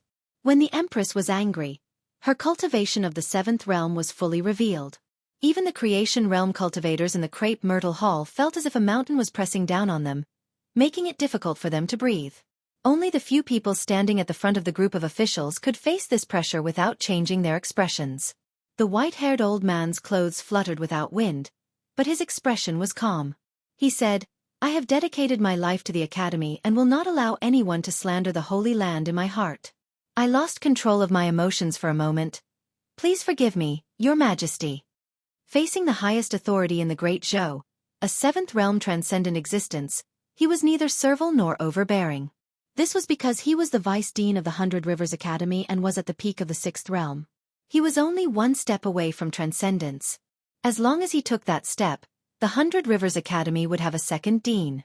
In the face of the Empress' anger, he still looked calmly at Li Mu and asked, "For more than 100 years, the 100 Rivers Academy, Qingyun Academy, and Myriad Scroll Academy have cultivated countless officials for the imperial court. The scholars of the White Deer Academy guarded the borders and shed their blood on the battlefield. The contributions of the 4 academies to the Great Zhou are immeasurable. Today you want to overturn the foundations of the academies. Speak, what are your intentions?" In the 6 ministries and 9 temples, countless officials looked at Li Mu with a mocking gaze. The 4 academies had stood tall for 100 years. How could a nameless junior like him topple them? He thought that he could do whatever he wanted in the divine capital because of the Empress' favor. However, not everyone in the divine capital feared the Empress. Elder Huang had students all over the world. In the crepe myrtle hall, countless officials of the 4th realm and above had received his teachings. He had dedicated his life to the academy. For decades, the people of the divine capital respected and trusted him. The willpower gathered in him could even communicate with the heavens and earth, allowing him to take half a step into transcendence. In the entire Great Zhou, he was the existence most likely to reach transcendence. Cultivators of the upper realm were not bound by the secular world. Once he took that step, he could transcend the world and be on the same level as the Empress. Li Mu wiped the blood from the corner of his mouth and looked up at the white-haired old man. He said calmly, "You're asking me what my intentions are?" At this moment, he was not afraid in the face of Dongshuan's cultivators. Because he had Her Majesty the Empress behind him. As long as he had a clear conscience, he had no need to fear anyone. He pointed his finger at the sky and said word by word, Heaven and earth have no heart. It does not distinguish between black and white. This official has a heart for heaven and earth. As soon as he finished speaking, those with high cultivation levels in the main hall immediately felt an unusual energy fluctuation in the air. The minister's expression changed slightly as he muttered, "This is?" Zhou Zhong looked at Li Mu, his eyes gleaming. Zhang Chun, who was standing lazily at the back, couldn't help but straighten his body. Li Mu also noticed something strange at the first moment. This was not the first time he had experienced this feeling. Back then, when he was talking about Do Yi's injustice in the tea house, he had a similar feeling. This was the response of the heavenly Tao. He seemed to have understood something. He pointed at the ground with his other hand and continued, "Evil laws are tyrannical, tormenting thousands of people. This official will serve the people." Above the main hall, the power of heaven and earth vibrated even more intensely. Among the officials, there were still some who didn't know what was going on. Those with high cultivation levels had already realized what was going on, and their faces were filled with shock. Even the Empress, who was pretending to be serious behind the curtain, opened her red lips slightly in surprise. A hint of astonishment appeared on her delicate face as she muttered, "Taoist technique, a new Taoist technique." Li Mu felt the power of heaven and earth condensing around him. He spoke faster and loudly. "Emperor Wu and Emperor Wen have stabilized the territory and governed the country well. After the two saints, the divine path has been lost. This official will inherit the lost knowledge of the previous saints." At this moment, in the main hall, even those with low cultivation levels had noticed the abnormality. The power of heaven and earth was fluctuating so violently that it made them feel extremely uneasy. Everyone looked at Li Mu. Obviously, he was the source of all this. Li Mu finally looked at the Empress behind the curtain and said in a deep voice, "As an official of Great Zhou, I am fortunate to have your Majesty's care. I am extremely grateful. I will do my best until my death. I am willing to bring peace to Great Zhou." As his last sentence fell, the power of heaven and earth in the crepe myrtle palace fluctuated to the extreme. Many people were shocked and looked at Li Mu with dull eyes. Establishing a heart for heaven and earth, establishing a life for the people, inheriting the lost knowledge of the previous saints, establishing peace for the world. What kind of magnificent words were these? Any one of these 4 sentences would be recorded in history and be passed down for generations. But who could do it? Heaven and earth have no heart. It does not distinguish between black and white. Heaven and earth establish a heart for heaven and earth. Who would dare to criticize heaven and earth? Everyone suddenly looked at Li Mu. The incident in Yang County was still frightening when they thought about it. At that time, the county magistrate of Yang County was muddle-headed and tyrannical. He bullied the people and treated human life like grass. Li Mu pointed to the sky and scolded heaven and earth. Heaven and earth were influenced by him and created a peerless evil spirit. Zhou Chu's death was not long ago. Zhou Chu did evil in Chengdu. Li Mu scolded heaven again. Heaven sent down divine punishment and smashed Zhou Chu into ashes in front of the people of Chengdu. This established a heart for heaven and earth. He did it. Evil laws and tyrannical laws, torturing thousands of people. I establish a life for the people. After Li Mu entered Chengdu, within a month, he forced the imperial court to change the silver penalty law. He was praised by countless people in Chengdu. Then he asked for justice for the people. He did not hesitate to offend the officials and even the academy. This established a life for the people. He did it. P.S. The original meaning of establishing a life for the people was to choose the right direction for the people's destiny and establish the meaning of life. Here, it is understood as requesting a life. Inheriting the lost knowledge of the previous saints. Emperor Wu and Emperor Wen built a foundation for the Great Zhou for hundreds of years. The way they ruled the Great Zhou was not learned by the later emperors of Great Zhou. He said that he wanted to inherit the will of the two saints and let the Great Zhou regain its glory. Establishing peace for the world. Establishing a peaceful foundation for the Great Zhou for the world. At this moment, who would dare to say such bold words? These 4 shocking words shocked everyone in the hall. They even ignored the increasingly strong fluctuations of the power of heaven and earth in the hall. The white-haired old man looked at Li Mu. In addition to shock, there was also a strong sense of envy in his eyes. This was not an ordinary fluctuation of the power of heaven and earth. In it there was the aura of Taoist techniques. If If he was the one who triggered the fluctuation of the power of heaven and earth, he would be able to step into transcendence in this hall today. At this moment, Li Mu suddenly turned his head and looked at the old man. He said sternly, "Emperor Wen established the academy to cultivate talents for the great Zhou, not to cultivate sinners. The shortcomings of the academy are obvious to all. You used the power of the academy to act presumptuously in the Golden Hall, and offended His Majesty. How can this world tolerate you?" As soon as he finished speaking, he took a big step forward. The chaotic power of heaven and earth in the hall suddenly became extremely orderly and oppressed the white-haired old man. He was giving him a taste of his own medicine. The old man's expression changed drastically. Even if he was at the peak of the sixth realm, he was still so weak in front of the powerful power of heaven and earth.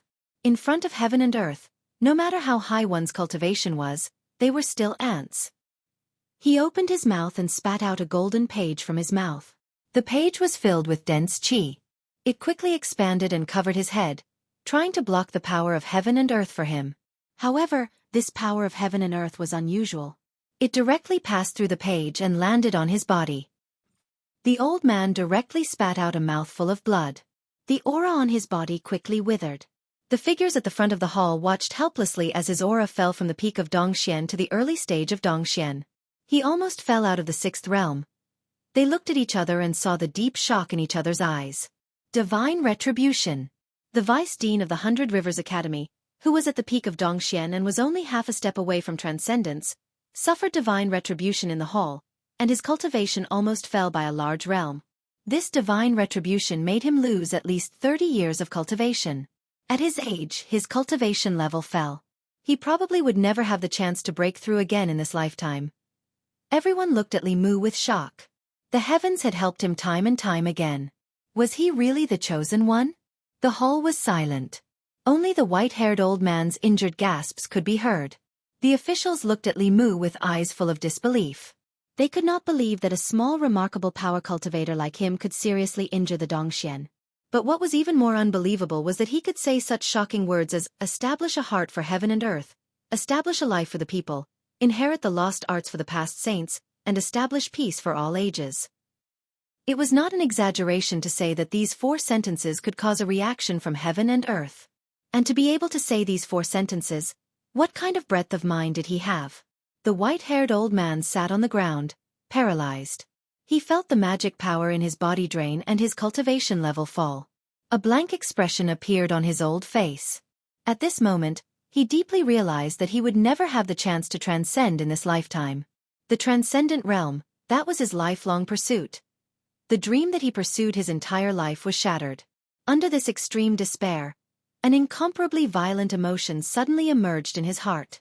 This violent emotion turned into killing intent and quickly filled his mind. His eyes turned blood red, and his body emitted an extremely dangerous aura. The minister's expression changed drastically, and he shouted, "Not good, he has turned into a demon."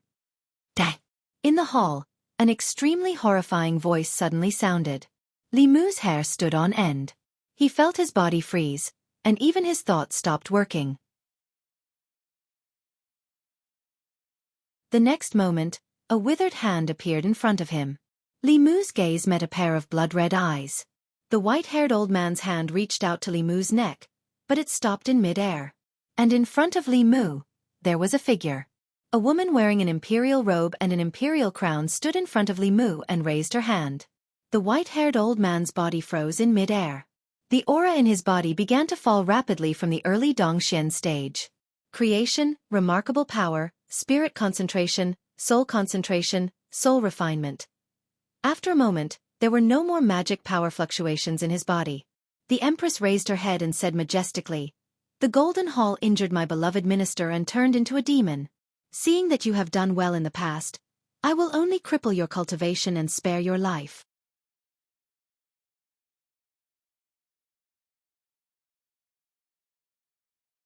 Chapter 259. The Crepe Myrtle Palace was so quiet that the courtiers could hear their own breathing and heartbeats. Everything happened too quickly. Even though they had experienced countless major events in their lives, none of them were as shocking as the scene just now. Vice Principal Huang was rude in front of the palace and used her power to oppress others. With her cultivation at the peak of the 6th realm, she attacked a minor 4th realm official. Although it was a bit of bullying, she bullied a favored official in front of Her Majesty.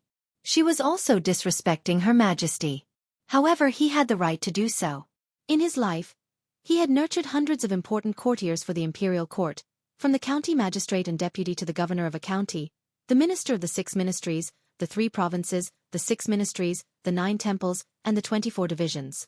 How many of them were his students? Even in the palace today, many courtiers had to respectfully address him as Sir in front of him. Not to mention a minor official or an imperial censor. Even if Vice Principal Huang pointed at the minister's nose and scolded him, the minister would still have to lower his head and listen. However, Li Mu did not do so. When Vice Principal Huang was pressuring him and asking him what his intentions were, he said such shocking words of truth. Establishing a heart for the heavens and earth, establishing life for the people, inheriting the lost knowledge of the past saints, establishing peace for all ages. These 4 words of truth directly resonated with the heavens and earth. Li Mu borrowed the power of the heavens and earth and used his own methods to make Vice Principal Huang fall from the peak of Dongxian to the early stage of Dongxian, completely crushing his hopes of attaining transcendence. The fall of his realm and the destruction of his hopes caused Vice Principal Huang to directly enter the demonic path in the palace and lose his mind, forcing His Majesty to personally cripple his cultivation. The harm that a peak 6th realm expert who had entered the demonic path could cause was immeasurable. His Majesty only crippled his cultivation and spared his life, already taking into account his past contributions. However, what shocked everyone was Li Mu. There was no such thing as a chosen one in this world. It was his actions and his words of truth that were recognized by the heavens and earth because in the eyes of the heavenly axiom, he was more righteous than Vice Principal Huang. If someone else had said these 4 sentences, even more people would have scoffed at them. However, everyone could see that Li Mu was really using his actions to fulfill these 4 mantras. It was no wonder that he could resonate with heaven and earth.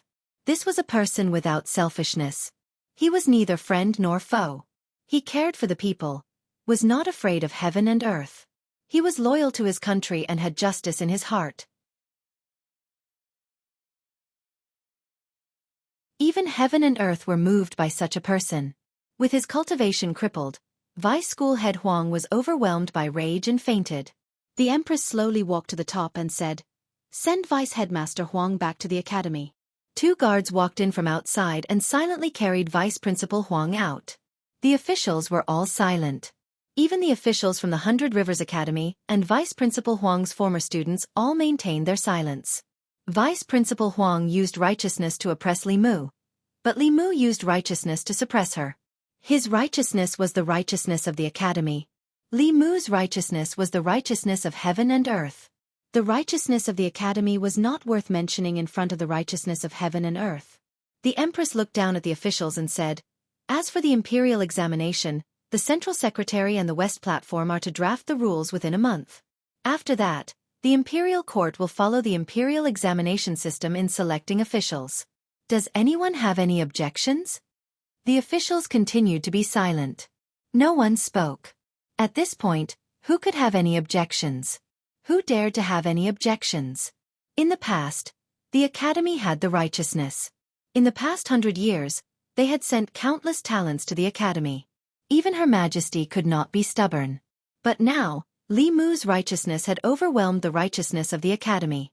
Vice Principal Huang had been possessed by the devil in the Golden Hall and her cultivation had been destroyed. The righteousness of the academy had been seized by the Empress. As her subjects, they could not resist the Empress. Now that they could not even reason with her, what else could they say?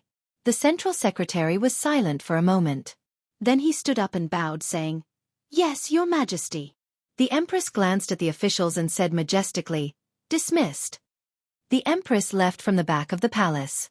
After the officials bowed, they began to leave the Ziwei Palace in an orderly manner. Their eyes lingered on Li Mu for a long time. Their eyes were very complicated. All along, in the eyes of the officials in the imperial court, he was a disruptor and a destroyer of the established rules of the imperial court. Except for Her Majesty, he was disliked by everyone. He was an alien in the eyes of the officials. Until today, some people realized that Li Mu was not breaking the rules. He was re-establishing the rules. Perhaps in his eyes, they were the aliens. There was no doubt that the structure of the imperial court would be changed after today. If His Majesty had Li Mu, he would have righteousness. If Li Mu had His Majesty, he would have a backer. Her Majesty had dignity and force. Li Mu convinced people with reason. But his reason was not reason, but the law of the heavens. After the officials left, Li Mu was still standing in the palace and did not leave. He took a step forward, but his body swayed and he almost fell. His face turned pale in an instant. The white-haired old man's cultivation was at the peak of Dongxian. He was half a step away from transcendence. Li Mu had just entered the realm of divine power. He was almost 3 realms away from him. 1% of his power was not something Li Mu could withstand. The armor on his body could withstand the attacks of the cultivators of Dongxian. If not for the armor, he would have been seriously injured under the pressure of Li Mu's aura. The realm that had just risen would have fallen again. The white-haired old man's move was so vicious. Therefore, when he saw that the Empress had destroyed his cultivation, Li Mu did not have the slightest sympathy. Instead, he was somewhat gratified. It was not in vain that he had done so much for the Empress. There were still some healing pills in the ring. Li Mu was about to take out one when he suddenly heard a familiar voice. "Open your mouth." Li Mu subconsciously opened his mouth. A white light shot into his mouth. A pill melted in his mouth. The pure medicinal power dissolved in an instant and quickly healed his injuries. Soon, Li Mu's injuries were all healed. He felt that his body had returned to its peak state. Li Mu cupped his hands and bowed to the figure in the palace. "Thank you, Your Majesty." The Empress stood in front of him and asked, "Why don't you raise your head?" Li Mu lowered his head and said, "I dare not face you directly. A dream was just a dream." Li Mu wasn't ready to face the Empress in real life. "Dare not?" The Empress snorted. "You criticize me behind my back every day. Is there anything you dare not do?" Li Mu sighed. She said this to make everything clear. Even if Li Mu wanted to escape, it was impossible. He raised his head and looked at the familiar face in front of him. "I am guilty." "I should not have criticized Your Majesty behind your back," the Empress asked. "When did you know that it was me?" Li Mu said honestly, "A few days ago, I saw a portrait of Your Majesty when you were young." After saying this, he realized that something was wrong. He immediately said, "Your Majesty is still young. What I mean is, I accidentally saw a portrait of Your Majesty a few years ago." The Empress asked, "So the loyalty you expressed to me in the dream was also fake?" Li Mu cupped his hands and said, "The dream was fake, but the words were true. Heaven and earth can bear witness to my feelings for Your Majesty." The Empress glanced at him and said, "I can let bygones be bygones. If you dare criticize me again in the future, I will not let you off easily." She had already looked into it. Thinking of the whip in the dream, Li Mu sighed inwardly. "I will remember. If there is nothing else, Your Majesty, I will take my leave." The Empress thought for a moment and said, "Have lunch before you leave." Li Mu enjoyed his lunch quietly in the palace. Outside the palace, huge waves were surging.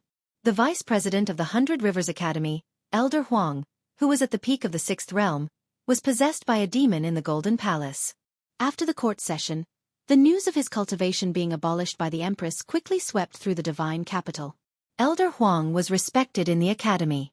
He had trained countless officials for the great show. He had a high reputation among the people. Even if the reputation of the 100 Rivers Academy was damaged, it did not affect his position in the hearts of the people. Apart from being the vice president of the 100 Rivers Academy, he was also a powerhouse who was one step away from transcendence. What happened to make him possess a demon in the Golden Palace and have his cultivation abolished by the Empress? What happened in the court session was interpreted by countless people from the mansions of the officials. In the past few decades, the atmosphere of the academy had been corrupted. It had even become a place of corruption. Li Mu agreed with the Empress to open the imperial examinations and appoint officials from all over the world. However, he was suppressed by Elder Huang. Breaking the academy's monopoly on the officials was beneficial to changing the atmosphere of the academy. It also gave other talents in the 36 counties a chance to stand out. This move was beneficial to the people. It placed the people, the nobles, and the aristocratic families in the divine capital on the same level. From then on, Even the common people would have the opportunity to enter the court and become an official. However, this move obviously violated the Academy's interests. Even the respected Elder Huang did not hesitate to attack Li Mu in front of the Empress and the officials for the sake of the Academy's interests. However, he did not expect that Li Mu's enthusiasm would even move the heavens. Establishing a heart for heaven and earth, establishing life for the people, inheriting the lost knowledge of the past saints, and establishing peace for all ages. When Li Mu said these 4 sentences in the Great Hall, they shocked countless people. The Academy's nurture talents for the court was pale and powerless compared to these 4 sentences.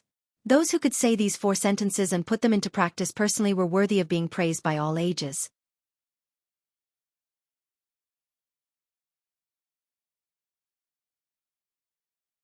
Chapter 260. After lunch, Li Mu thought about a problem as he walked out of the palace. The 4 sentences of Hengku appeared for the first time in this world and resonated with heaven and earth. Logically speaking, it should be a newly created Taoist technique. However, Li Mu himself did not benefit much from it. The creation of a new Taoist technique was accompanied by a chance to be imbued with the power of heaven and earth. This opportunity could allow the top cultivators of Dongxian to step into transcendence. He had brought many new Taoist techniques to this world. According to this pattern, he should have enjoyed the imbuement of heaven and earth many times. His cultivation should have reached the 8th or 9th realm instead of the 4th realm. Could it be that in order to obtain the power of heaven and earth, one had to comprehend and create Taoist techniques themselves? Heaven's will was unpredictable. Until now, the cultivation world had not figured out what the heaven's way was. It seemed unrealistic to plagiarize a few sentences and become a super powerhouse in the world. Li Mu sighed regretfully. He decided not to bite off more than he could chew. It was better to be down to earth and cultivate with peace of mind first. Although there were no inner demons now, it did not mean that there would not be in the future. Cultivators feared inner demons as much as heaven's wrath. Inner demons not only affected one's cultivation and personality, but also consumed one's lifespan. It was said that the former emperor had an inner demon because of something. In the end, his cultivation regressed and his lifespan ran out. Even though the late emperor was unable to ascend to the transcendence realm, he was still a see-through realm cultivator. Not only the late emperor, but even someone as strong as the white-haired old man would lose his mind after his cultivation regressed. He would lose his mind in an instant and lose his mind. Even see-through realm cultivators could not defeat their inner demons, so Li Mu had to be more careful. If it were not for Her Majesty, Li Mu would have had to use the golden armor talisman. The vice principal's cultivation was destroyed by Her Majesty. He did not know if the Baichuan Academy would revolt. Their principal had also transcended. If the 4 academies joined forces, Her Majesty might not be able to bear the pressure. Baichuan Academy. Vice Principal Huang had not woken up after being sent back to the academy.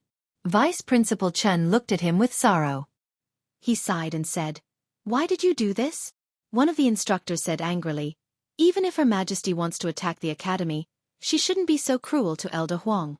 Isn't she afraid of disappointing the students of the academy and the people of the world?"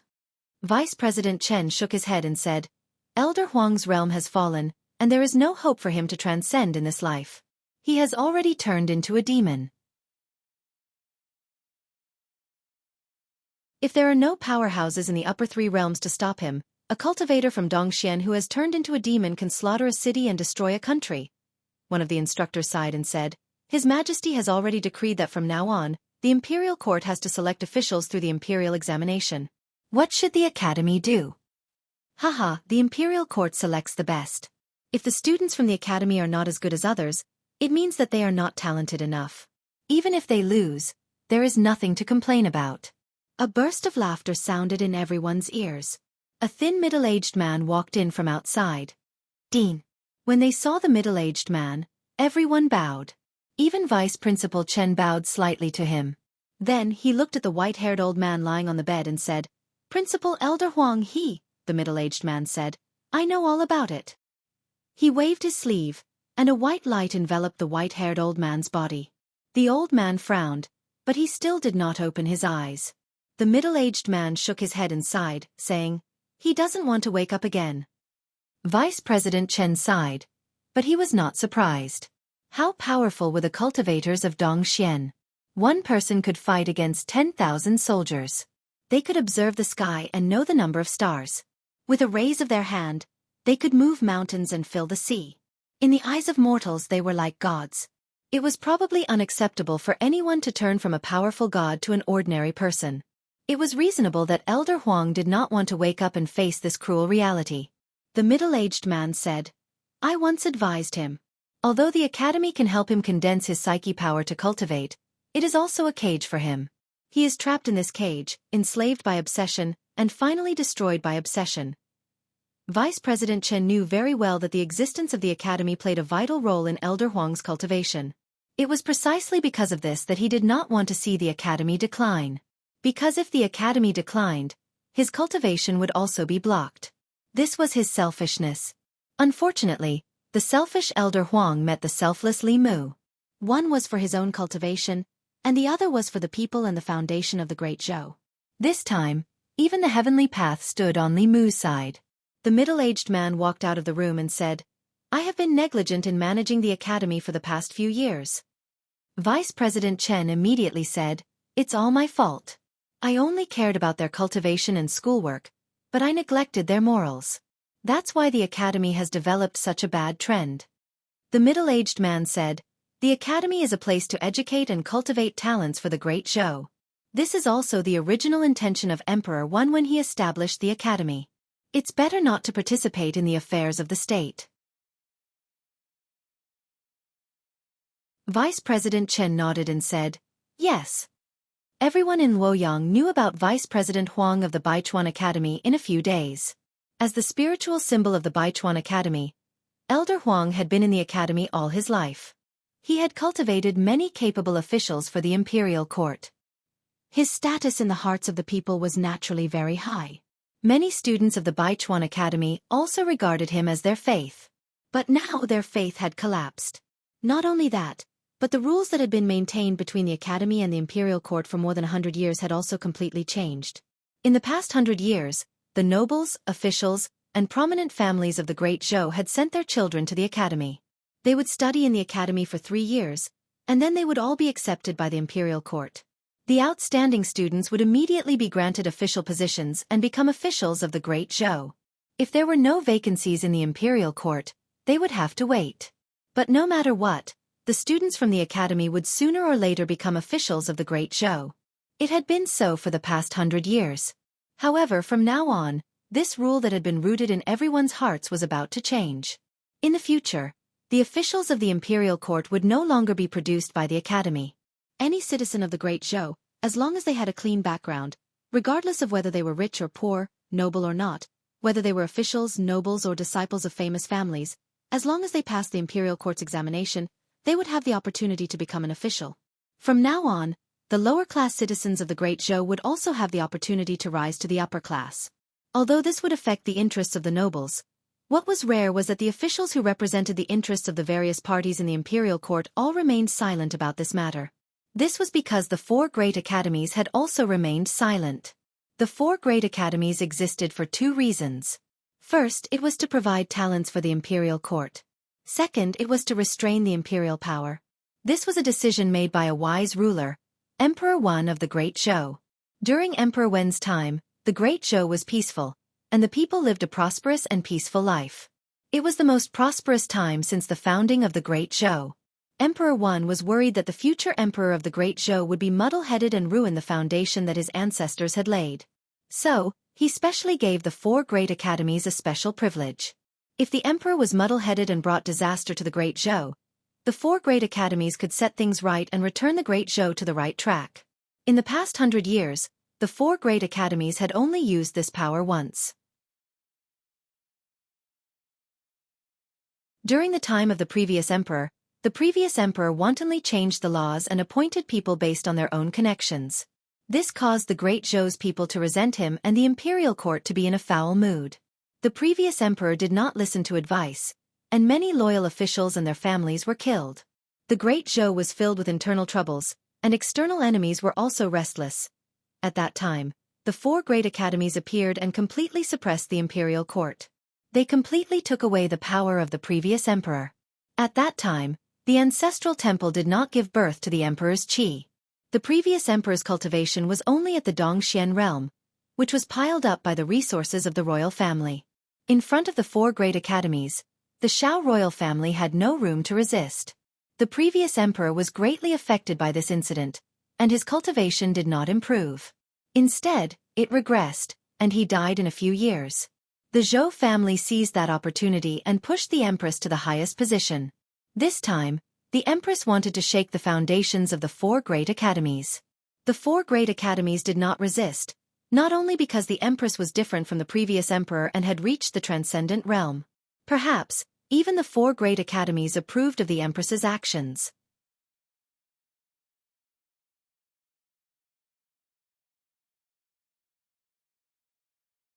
Chapter 261. In the small courtyard, Li Mu formed a seal with his hands and silently recited a spell. His body suddenly disappeared from the spot. Very quickly, his body appeared again. Li Mu formed another seal to cast a spell. This time, his upper body was still there, but his lower body had mysteriously disappeared. After a few more attempts, he either just entered the state of invisibility and revealed himself very quickly, or he could only hide a part of his body. His mana had already been depleted by more than half. Li Mu's face was a little pale as he sat down to rest. Xiaobai ran over and massaged his back and shoulders as she said, "Savior, don't be anxious. Take your time, you will eventually learn." After advancing to the level of Abhijna, Li Mu could learn more Abhijna. When cultivators fight, they fight with Abhijna spells. After completely stabilizing his level, he began to learn level 4 Abhijna. The Taoist book that Su He gave him recorded many Abhijna that he could learn at this stage. For example, walking on water and sitting on fire, swallowing knives and spitting flames, concealment and so on. After some consideration, Li Mu decided to learn the most useful ones first, starting with invisibility. When he was still in the lower realm, he could also learn some basic spells. Calling the wind and summoning the rain in a small area was a piece of cake for him. When he first learned them, it took him a day to half an hour to learn them. But the spells of the middle realm were completely different from those of the lower realm. It gave Li Mu a confused feeling as if he had just entered university and had just stepped into advanced mathematics from elementary mathematics. For these Abhijna spells, the hand seals were more complicated. Even if it was combined with incantations and hand seals, it still required personal understanding to be successfully cast. Otherwise, there would be situations like Li Mu, where he could only hide half of his body. In comparison, Taoist spells were easier. If a new Taoist spell resonated with heaven and earth for the first time, the creator of the Taoist spell would be recognized by heaven and earth, and even the hand seals could be omitted. For example, Li Mu only needed a thought to disperse Xiao Yu's Taoist spell. In the future, if Henka's 4 lines could also conjure Taoist spells, the caster would not be able to cast them in front of Li Mu. The prerequisite was that someone could cast them. Most Tao techniques could be used directly by using mantras and hand seals, but there were some that could not. Xiao Yu's Taoist spell used her resentment to communicate with the heavens and earth. Li Mu didn't have her experience, so he couldn't use it. Otherwise, when he was telling stories in the Yunyan Pavilion, he would have resonated with the heavens and earth and created a phenomenon that shook the entire North region. Henka's 4 sentences were the same. It was the highest pursuit of scholars or court officials. Only when there was someone who was worthy of the heavens and earth, who was trusted by the people, who had truly set their heart for the heavens and earth, and who had set their lives for the people, could they communicate with the heavens and earth through these 4 sentences. Other than that time in the palace, Li Mu could no longer resonate with heaven and earth through these 4 sentences. Perhaps in the eyes of the heavenly Tao, he had yet to achieve this. Li Mu practiced the invisibility spell for a while, but he still couldn't get the hang of it. Sensing a familiar aura outside, he quickly walked over, opened the door and asked, "Sister May, why are you here? Does His Majesty have another order?" Mr. May glanced at him and asked, "Can't I come if His Majesty didn't give me any orders?" Li Mu said, "Of course not. Sister May, you can come whenever you want. You are always welcome here." Mr. May walked into the yard and looked up. He said, "The array here is set up well. Even a cultivator of the 5th realm would have to spend some effort to break it." "Did you set it up?" Li Mu smiled embarrassedly and didn't deny it. Li Mu had the right to be proud of his array skills. No, it was Thousand Illusions Venerable who had the right to be proud. Among the 10 demonic sects, there was a sect called the Forbidden Sect, which was famous for its array skills. Thousand Illusions Venerable had once used his strength to snatch the Forbidden Sect's array book. In addition, Li Mu was very talented in array skills and had Thousand Illusions Venerable's memory. If he had enough materials, it wouldn't be difficult for him to set up a big array that could trap Dongxian. Mr. Mei looked up to observe the array. Li Mu said, "Xiao Bai and I are preparing to cook. Sister Mei, do you want to stay and eat with us?" Mr. Mei shook his head and said, "There is no chance today. His Majesty wants you to go to the palace." Li Mu was confused. "It's my day off today. Why does His Majesty want to see me?" Mr. Mei said, "His Majesty ordered the Hall of Secretariat to formulate the policies for the imperial examination within a month. In the past, the imperial court chose officials from the academy. More than 100 years ago, it was recommended by each family. The Hall of Secretariat didn't have a precedent and didn't know where to start. Since you proposed the imperial examination, His Majesty wants you to guide the officials of the Hall of Secretariat and formulate the policies for the imperial examination." Li Mu felt a little regretful. When he was in the Yamen, he was very busy and had to patrol every day. When he finally had his day off, he finally had time to accompany Xiao Bai. He had made an appointment with her to buy food and cook, but he was suddenly summoned by the Empress. Xiao Bai's bright eyes flashed with a trace of disappointment. She quickly smiled and said, "Go ahead, I'll wait for you at home." Li Mu noticed her disappointment. He thought for a moment and asked Mr. Mei, "Can I take her with me?" Hearing this, Mr. Mei was stunned. He looked at Li Mu and saw that he didn't seem to be joking. He thought for a moment and nodded. "Yes, but when we enter the palace, you have to stay by our side. You can't run around." Xiao Bai happily held Li Mu's arm and said, "I won't leave you, savior." With Xiao Bai following them, the atmosphere became much livelier. When they entered the palace, she held Li Mu's arm and looked around. She grew up in the mountains and was very surprised by the magnificent buildings that could be seen everywhere in the palace. The Hall of Secretariat was located in the palace, west of the Ziwei Palace. It was also known as the West Stage. Among the 3 provinces, the Hall of Secretariat was the decision-making body. It was in charge of important government affairs. All the policies of the Great Zhou were formulated by the Hall of Secretariat. It could be said that it was the think tank of the Great Zhou. To some extent, the Hall of Secretariat decided the path that the Great Zhou would take in the future. This was also the reason why the Empress gave the Hall of Secretariat the task of formulating the imperial examination policy. When Li Mu was brought to the gate of the Hall of Secretariat by Mr. Mei, an official was already waiting there. He first bowed to Mr. Mei and said, "Greetings, Mr. Mei." Mr. Mei said lightly, "I've brought Lord Li here. The Hall of Secretariat must treat him well. Do not neglect or offend him. If he delays important matters of the imperial examination, the Hall of Secretariat will be responsible." The official smiled bitterly and said, we wouldn't dare." He had seen the consequences of offending Li Mu in the Great Hall. No one wanted to be punished by the heavens. Moreover, they were asking for help this time, so they wouldn't offend him. The Hall of Secretariat was a confidential place. Even the officials of the other departments couldn't easily enter. Mr. Mei went to Xiao Bai and said, "I'll take you to the front garden. The flowers there are very beautiful." Li Mu patted Xiao Bai's head and said, "Let Sister Mei take you to play first. When I'm done here, I'll go find you." Xiao Bai nodded obediently. Mr. Mei took her away. The official from the Hall of Secretariat smiled at Li Mu and extended his hand. "Lord Li, please." Li Mu stepped into the Hall of Secretariat and asked, "How should I address you?" The official said, "I'm Lu Yi. I'm an official of the Hall of Secretariat." Li Mu couldn't help but look at this person a few more times. Looking at his appearance, he was in his 30s, about the same age as Zhang Chun. Li Mu originally thought that he would be the head of the Hall of Secretariat, but he didn't expect him to be an official of the Hall of Secretariat. An official of the Hall of Secretariat was only a 5th-rank official, the same as Zhang Chun. However, his position in the court was completely different. A 5th-rank Shindu token was dispensable in the court. If he didn't come to court, no one would notice. However, an official of the Hall of Secretariat was the backbone of the Hall of Secretariat. Most of the political affairs of the Great Zhou were discussed and decided by the 6 officials of the Hall of Secretariat. As long as there were no accidents, anyone who could become an official of the Hall of Secretariat would be a giant in the court in the future.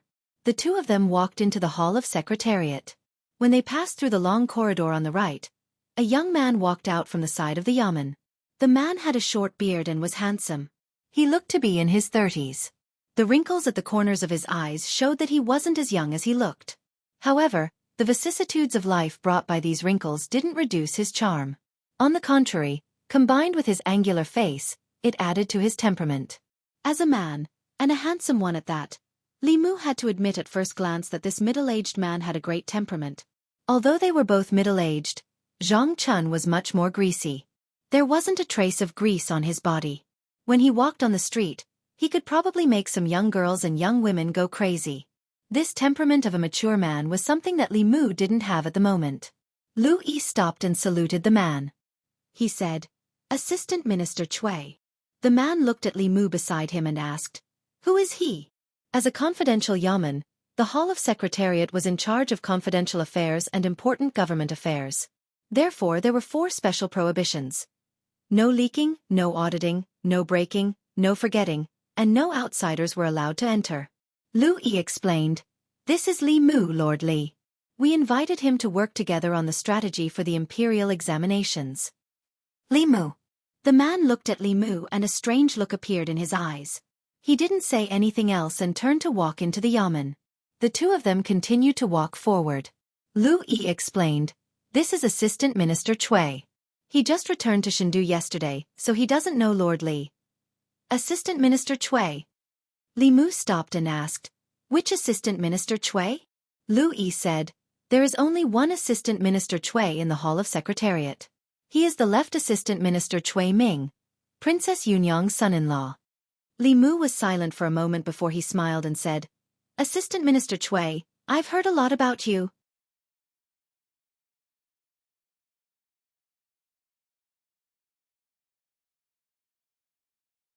Chapter 262. Lu Yi was surprised. Official Li knows about Assistant Minister Cui? Before Li Mu came to the capital, Assistant Minister Cui had left and only returned yesterday. There was no reason for him to know about Assistant Minister Cui. Li Mu smiled. "Of course I know. I come from the North County." Assistant Minister Cui was a county magistrate there for a period of time. Even now, there are still legends about him in the North County. No wonder. Lu Yi seemed to have thought of something. Assistant Minister Cui is handsome and heroic. Everywhere he goes, countless girls go crazy for him. I didn't expect that after being in the capital for so long, there are still people in the North County who remember him. Li Mu had only heard of Cui Ming before. Now that he saw him, he knew how he could use women to rise up the ranks. This person's appearance and temperament were excellent. If he debuted in the future, he would easily attract a group of female fans who would call him hubby behind his back. Since ancient times, people's pursuit of appearance had never changed. No matter if it was a young girl or a young woman, it was hard to resist this temperament. Madame Chu, the daughter of the Jianghu County Magistrate, and Princess Yunyang had all fallen into his hands. Li Mu wanted to use Lu Yi to find out more about Cui Ming. He revealed a gossipy expression and said, "I heard that Assistant Minister Cui had several marriages." Lu Yi nodded. "I also heard that Assistant Minister Cui was originally the son-in-law of the Jianghu County Magistrate. Later, Assistant Minister Cui found out that the Jianghu County Magistrate colluded with the demon sect. Assistant Minister Cui exposed his father-in-law to the imperial court. The Jianghu County Magistrate's family was executed by the late emperor. Only Assistant Minister Cui was transferred to the capital because of his merit in exposing them." He shook his head. The Jianghu County Magistrate's daughter was his first wife. Assistant Minister Cui was ruthless. Li Mu asked, "How did Princess Yunyang and Assistant Minister Cui get together?"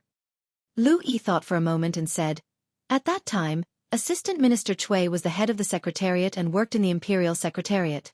The Imperial Secretariat was in the palace, and Princess Yunyang often went to the palace. The two might have met by chance. Later, Princess Yunyang's husband died suddenly. After half a year, Assistant Minister Cui became the new husband. In the following 10 years, He was promoted from the head of the secretariat to the head of the imperial secretariat. Li Mu still wanted to ask for more details, but Lu Yi had already taken him into a yamen and introduced him to the people in the room. Everyone, Lord Li is here. 4 of the 5 officials in the yamen stood up and saluted Li Mu with cupped fists. Lu Yi introduced them to Li Mu. These are the other 5 heads of the imperial secretariat. From left, they are Lord Zhou Xiong, Lord Wang Shi, Lord Zhang Huaili, Lord Song Liangyu, Lord Xiao Ziyu. After Lu Yi introduced them one by one, Li Mu learned that these 5 people were the other heads of the imperial secretariat. In the past, the important matters of the imperial secretariat were dealt with by them. These 6 people were involved in most of the decisions of the country. Although these decisions might be rejected by the imperial secretariat, they were undoubtedly the people who understood the country's affairs the most. In this aspect, even the empress could not compare. The 6 of them were all middle-aged. Lu Yi, who was around 30 years old, looked to be the youngest. Li Mu's gaze swept past Zhou Xiong. Out of the 5 people, 4 of them had greeted him earlier. Only this person was still sitting on the chair, not moving at all. Lu Yi coughed softly and said, "Lord Zhou, we are here on the Empress's orders. We hope that Lord Zhou can put aside past grievances and discuss the imperial examination together." Li Mu asked, "Does he have a grudge against me?" Lu Yi walked to Li Mu's side and whispered in his ear, "Lord Zhou Xiong is Minister Zhou's uncle." Li Mu finally understood. No wonder he felt that Zhou Xiong was familiar when they met for the first time. This person was somewhat similar to Minister Zhou. He did not know if he was the 2nd or 3rd brother of the 4 brothers of the Zhou family. Lu Yi handed a sorted file to Li Mu and said, "This is the preliminary draft after our discussion. Lord Li, please take a look. If you feel that there is something wrong with this draft, we will discuss it later." Li Mu took the draft. After glancing at it, he found many unreasonable points. The ancient dynasty of another world had experienced more than 1,000 years of imperial examinations. Its advantages and disadvantages, as well as the evaluation and analysis of the imperial examination system, had all appeared as important test points in the history examination. These were all compulsory content in high school history. Li Mu did not need to search his memory to say it out loud. "There is a problem here. It seems that you still do not understand the meaning of the imperial examination. The imperial examination refers to the selection of officials for different subjects. Every subject tests a different ability. How can they be the same? The Ministry of Revenue focuses on mathematics. The Ministry of Justice focuses on criminal law. The Ministry of Rights focuses on the rights of Zhou. Change. The officials of the divine capital do not need to have a high cultivation. Are you worried that the demons and ghosts will attack the divine capital? The officials of the bordering counties and prefectures must have a cultivation above creation realm." There was no precedent for the imperial examination system. They discussed it for several days, but their minds were still in a mess. Li Mu only said a few words, but they were able to see through the fog. Soon they had a clear idea. As the rumors said, the imperial examination system was most likely proposed by Li Mu to the empress. They were the officials of the secretariat. Every day, they dealt with many important matters of the imperial court. They were extremely sensitive to certain matters. If the imperial examination could replace the academy to select officials as Li Mu said, although it would weaken the influence of the nobles and aristocrats on the imperial court, it would definitely be a good thing for the continuation of the great Zhou dynasty. If a large number of officials came from the common people, the cliques formed by the academy would be greatly weakened. The common people at the bottom would then have the opportunity to advance. It would be beneficial for the accumulation of psyche. There was no doubt that this method of selecting talents for the imperial court would find many talents outside the academy. It was undoubtedly a better system than the one currently in place. At this moment, they realized that Li Mu's words of bringing peace to the world were not just for show. Although they could not finish talking about the imperial examination in a short time, if Li Mu was willing to point them in the right direction and build a framework, they would be able to complete the rest on their own. However, Li Mu did not do so. He planned to go back early. First of all, he wanted to come to the secretariat a few more times. More importantly, he had promised Xiao Bai to go shopping with her. Li Mu stood up and said, "That's all for today. I have important matters to attend to. Let's talk about it another day." Lu Yi stood up and said, Thank you, Lord Li. Li Mu waved his hand and said, "It's all for the imperial court." Louis said, "I'll see Lord Li out." The two walked out of the yamen. The secretariat official named Wang Shi said, "This Lord Li is not as detestable as they say." Zhang Huili said, "He's a straight man." Song Liangyu said, "He's also a perfected person." Xiao Ziyu said, "A straight man and a perfected person are easily detested by most people. That's because he's not the same as most people." He looked at Zhou Xiong and said, "To meet such a straight man, your nephew's death was not unjust." Zhou Xiong snorted and left in a huff. Li Mu walked out of the secretariat. Not long after, Mr. Mei came from afar with Xiao Bai. He said in surprise, "It's over so soon?" Li Mu said, "The imperial examination system is complicated. We'll have to do it a few more times." Mr. Mei said, "It's still early. You can stay a little longer." "It's not early." Li Mu shook his head and said, "Any later and the food in the market won't be fresh." Li Mu took Xiao Bai's hand and said, "Let's go." Xiao Bai held Li Mu's hand and said, "Benefactor, there are many beautiful flowers in the garden." Li Mu smiled and said, "If you like, we can go back and plant flowers in the garden at home." A figure walked out of the secretariat and said, "It's been a few months. Mr. Mei, you're still as handsome as ever." Mr. Mei looked back at Cui Ming and said lightly, "Mr. Cui, you're back." Cui Ming smiled gently and said, "I just came back to Luoyang yesterday. I'm about to meet His Majesty to report on my work. Mr. Mei, please pass the message." Mr. Mei shook his head and said, "His Majesty is very busy. It's not important to report on your work. Mr. Cui, it won't be too late to report on your work tomorrow morning." As soon as she finished speaking, footsteps came from behind her. Li Mu came back with Xiao Bai and said, "Sister Mei, I have something to discuss with His Majesty." Mr. Mei nodded and said, "Follow me." Seeing the three of them leave, Cui Ming went back to the secretariat and found a manager. He asked, "What happened in the court when I wasn't in Luoyang?" The manager said, "Many things happened in Luoyang in the past 2 months.